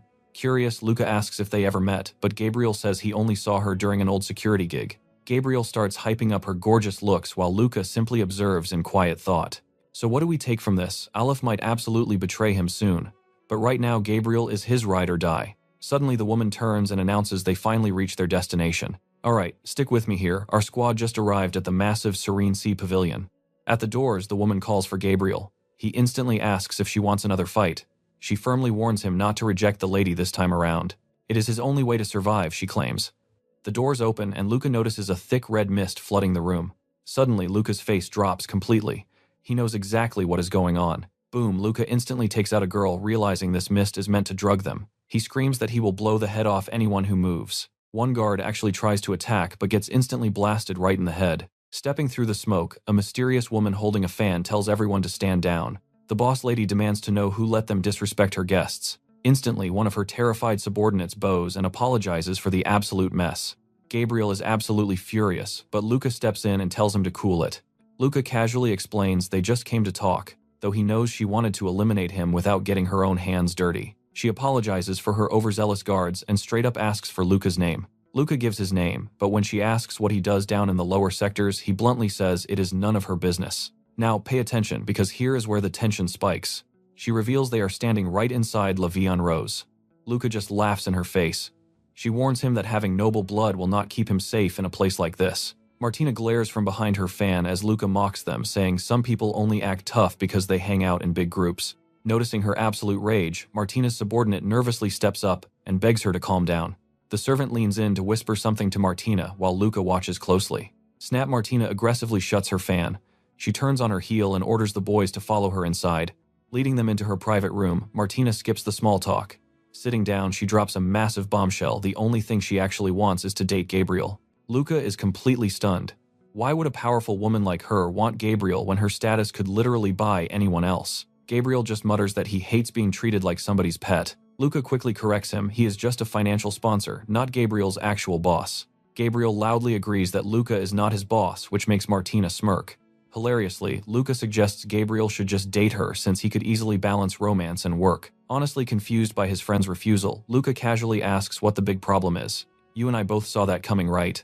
Gabriel panics because Martina is literally older than his own grandmother. Pure comedy. Sweating bullets, Gabriel stammers he would rather die than date her, even if she still looks incredibly good for her age. Seeing this absolute mess, Luca just facepalms in pure, unadulterated exhaustion. Changing tactics, Luca explains that Gabriel leads a new gang and can no longer visit this club. Plus, thanks to his solid connections with Alf from the arena, Gabriel's crew is already set up and ready to dominate the streets. Unfazed, Martina smiles and confidently claims she has never lost a man she truly wanted. Luca absolutely roasts her, joking that experiencing a first time at her advanced age is actually super rare. Total emotional damage. Ignoring the insult, Martina looks straight at Gabriel. She promises him unimaginable wealth and power, practically begging the poor guy to stay by her side. Hearing this crazy proposal, Gabriel just grinds his teeth, sweating nervously from sheer embarrassment. The tension in the room is suffocating. Complete silence as everyone waits. Sighing dramatically, Martina accepts the rejection. Flipping a switch, she decides to talk business, instead asking why they even formed a gang. She admits she has zero interest in making enemies with someone as bold as Luca. Gabriel is totally confused by this mood swing. Suddenly, Martina mocks Gabriel, claiming she usually only goes for really ugly guys anyway. Laughing like a villain, she calls Gabriel completely pathetic. Just imagining him bowing at her feet gives her absolute chills. Watching his buddy get roasted, Luca casually remarks that nobles clearly have incredibly weird tastes in men. Brushing off the drama, Martina composes herself and officially shifts things back to business. The view cuts to a massive glowing hologram advertising the underground fighting arena. Meanwhile, Alf praises Luca's genius for securing business with Levi and Rose. Right after the meeting, Luca actually allied Gabriel's entire gang with both the arena and Martina's club. With that rumor hitting the streets, absolutely nobody will dare mess with their gang. New fighters will flock to them. Plus, Luca knows Alf works for Tora and fully expects him to keep playing his part. That's where we leave it today under these street holograms. Trust me, you are going to love this start. Martina's subordinate asks if Luca actually trusts their new ally. Luca says she's blind to even ask. He adds that trusting anyone is tough. Humans, way too unpredictable to rely on. He remembers Martina offering him one of her girls. It turns out this ex-soldier was seriously skilled even without finishing her full combat training. Luca figures it out instantly. Martina is just trying to uncover his real identity. Still, she's way more useful than Gabriel's idiot gang. Since she agreed to handle security, Luca sees it as a win. That is, until the girl suddenly asks if he comes from a big military family. Luca casually asks why she'd think that. Her answer, because he is insanely strong. Plus, he is way too young to have completely defeated her that easily.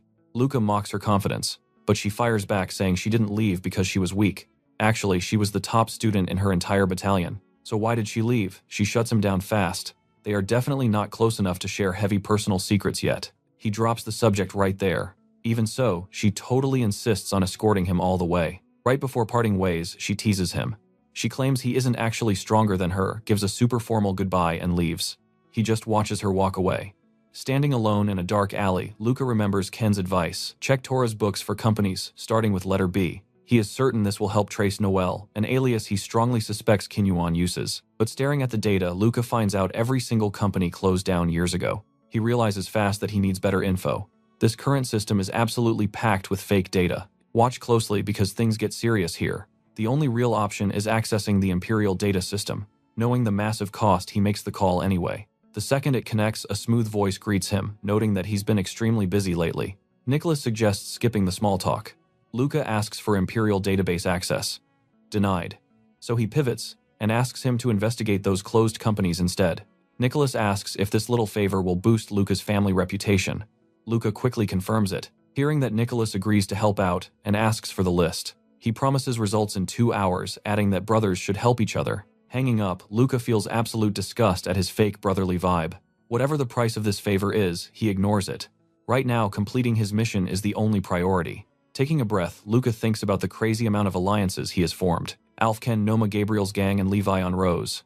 The whole night was just endless negotiations and his head is spinning. Completely dead on his feet, he crashes onto his bed. He figures the absolute worst thing right now would be his new dad calling. He shoves his face into the pillow. All he wants is 5 minutes of total peace. I know what you're thinking. Nap time, nope. A sudden message pops up from Nicholas. His mission isn't over yet. Scanning the mission report, Luca wonders exactly how many of these crazy jobs Ali took while he was gone. It hits him. His buddy has been volunteering for completely optional side quests. That explains why Ali vanished. He remembers Ali making a promise. From that day forward, the guy swore he would stop running away. Feeling nostalgic, Luca decides to go check on him. He looks up Ali's status. He is resting in his personal repair room and looks totally free. Before he can even move, a random woman walks up and asks if he heard the latest gossip. She drops a bombshell. Ali is going absolutely crazy with missions. If he keeps pushing this hard, he's going to lose his first place rank. Luca doesn't blink. He just turns and calmly replies, "We will see." She instantly teases him. Does all this confidence come from getting adopted into the elite caster family? She tells him to relax. But Luca just thinks to himself, these people know absolutely nothing. Cue the flashback. He remembers the old days. Pulling a trigger on command was so easy. No moral judgment, no picking sides, just pure execution. But now he is doing it all solo. Nobody to trust. Just constantly fighting the massive urge to quit everything. Yeah, he misses the simple past. But this was his choice. If he screws up now, he's basically dead meat. Survival means solving his own messes.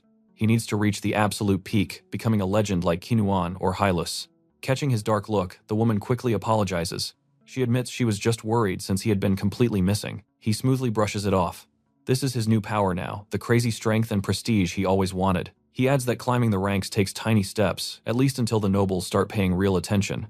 Then he casually admits he hasn't slept in days. Playing the noble game isn't exactly a walk in the park, but honestly, he is going to keep rising no matter what. And that's where we leave it. Luca heads to the repair room only to find Ali completely sealed inside a high-tech maintenance capsule. Let's dive right back in. Soon as Eli spots him, he casually greets Luca, who just nods. Noticing Eli's completely wrecked hand, Luca realizes the guy has been through absolute hell. He mentions Lord Castoria making moves, but Eli just brushes it off, nothing compared to Luca's crazy stunts. Luca suddenly remembers the warning about losing his top rank. Is Eli actually stronger than him now? Clearly, Eli wasn't bluffing. Luca realizes he desperately needs to upgrade his own fighting style to keep up. Standing up, Eli flashes a grin. He teases Luca, asking if having a popular guy as a friend comes with perks. Luca just shrugs off the teasing with a fond smirk. Already throwing his clothes on, Eli tells Luca to follow him. Time to show off his newest loot. Now, pay attention because this is wild. Inside a lab, a massive mechanical beast floats in a tank. Eli asks if it's cool. Suddenly, Luca understands his friend's insane confidence. Luca instantly recognizes it, a beast from planet Novus, nearly impossible to catch. Yeah, his buddy definitely leveled up hard. But seriously, what does this metal monster have to do with arcane civilization? Eli admits nothing is 100% confirmed, but the connection is obvious. He explains the craziest part: even though they are totally metal, these beasts have complex structures. They reproduce and evolve themselves. Meanwhile, Eli just taps the glass, a massive grin spreading. Flashing back to that exact same smile in his memory, Luca asks the million-dollar question, is it actually possible to tame these crazy things? Eli just shrugs. No solid precedent, so there's no right answer yet. Back out on the balcony, Luca asks what happens to the beast now. Eli drops the bad news. This might be Luca's last look since it's getting shipped to the Royal Palace Research Lab. Hearing that Luca figures the creature is stuck there for good, Eli just gives a sly, sideways smirk. Then out of nowhere, he whips out a dagger he also scored. Luca's eyes go wide. A commander's ceremonial knife carved from extinct animal bone. Literally impossible to fake or replicate, but is a weapon made entirely out of bone actually useful in a real, full-on battle. You probably didn't see this coming. Eli tells him to grip it tight, then suddenly attacks. The strike completely blocks against the knife. Still holding it, Luca thought it was just a showpiece. Suddenly, raw energy violently erupts from the blade. Flashing a grin, Eli reveals it is actually a congratulatory gift. You know, to celebrate Luca potentially becoming the official Castoria family heir. He explains the blade is called Always White. And trust him, it is definitely not some basic everyday present. Not totally sure if he's being mocked, Luca listens as Eli swears he is being completely sincere. Quietly, Luca accepts the offered dagger. Walking under the vast city sky, he promises to make damn good use of it. Soon, he heads back into his room, still holding the gift. Finally alone, he closely examines his brand new, overpowered gift. Luca starts thinking deep. In a doomed universe, our little lives seem like completely insignificant fragments. Still, he knows prestige life and bonds have to keep pushing forward until the very end. He chuckles, admitting to himself he's getting way too sentimental, but whatever, he can't help it. Staring at the blade, Luca realizes this is the very first genuine gift he has ever received. A second later, a soft smile hits his face. Nicholas really knows how to deliver.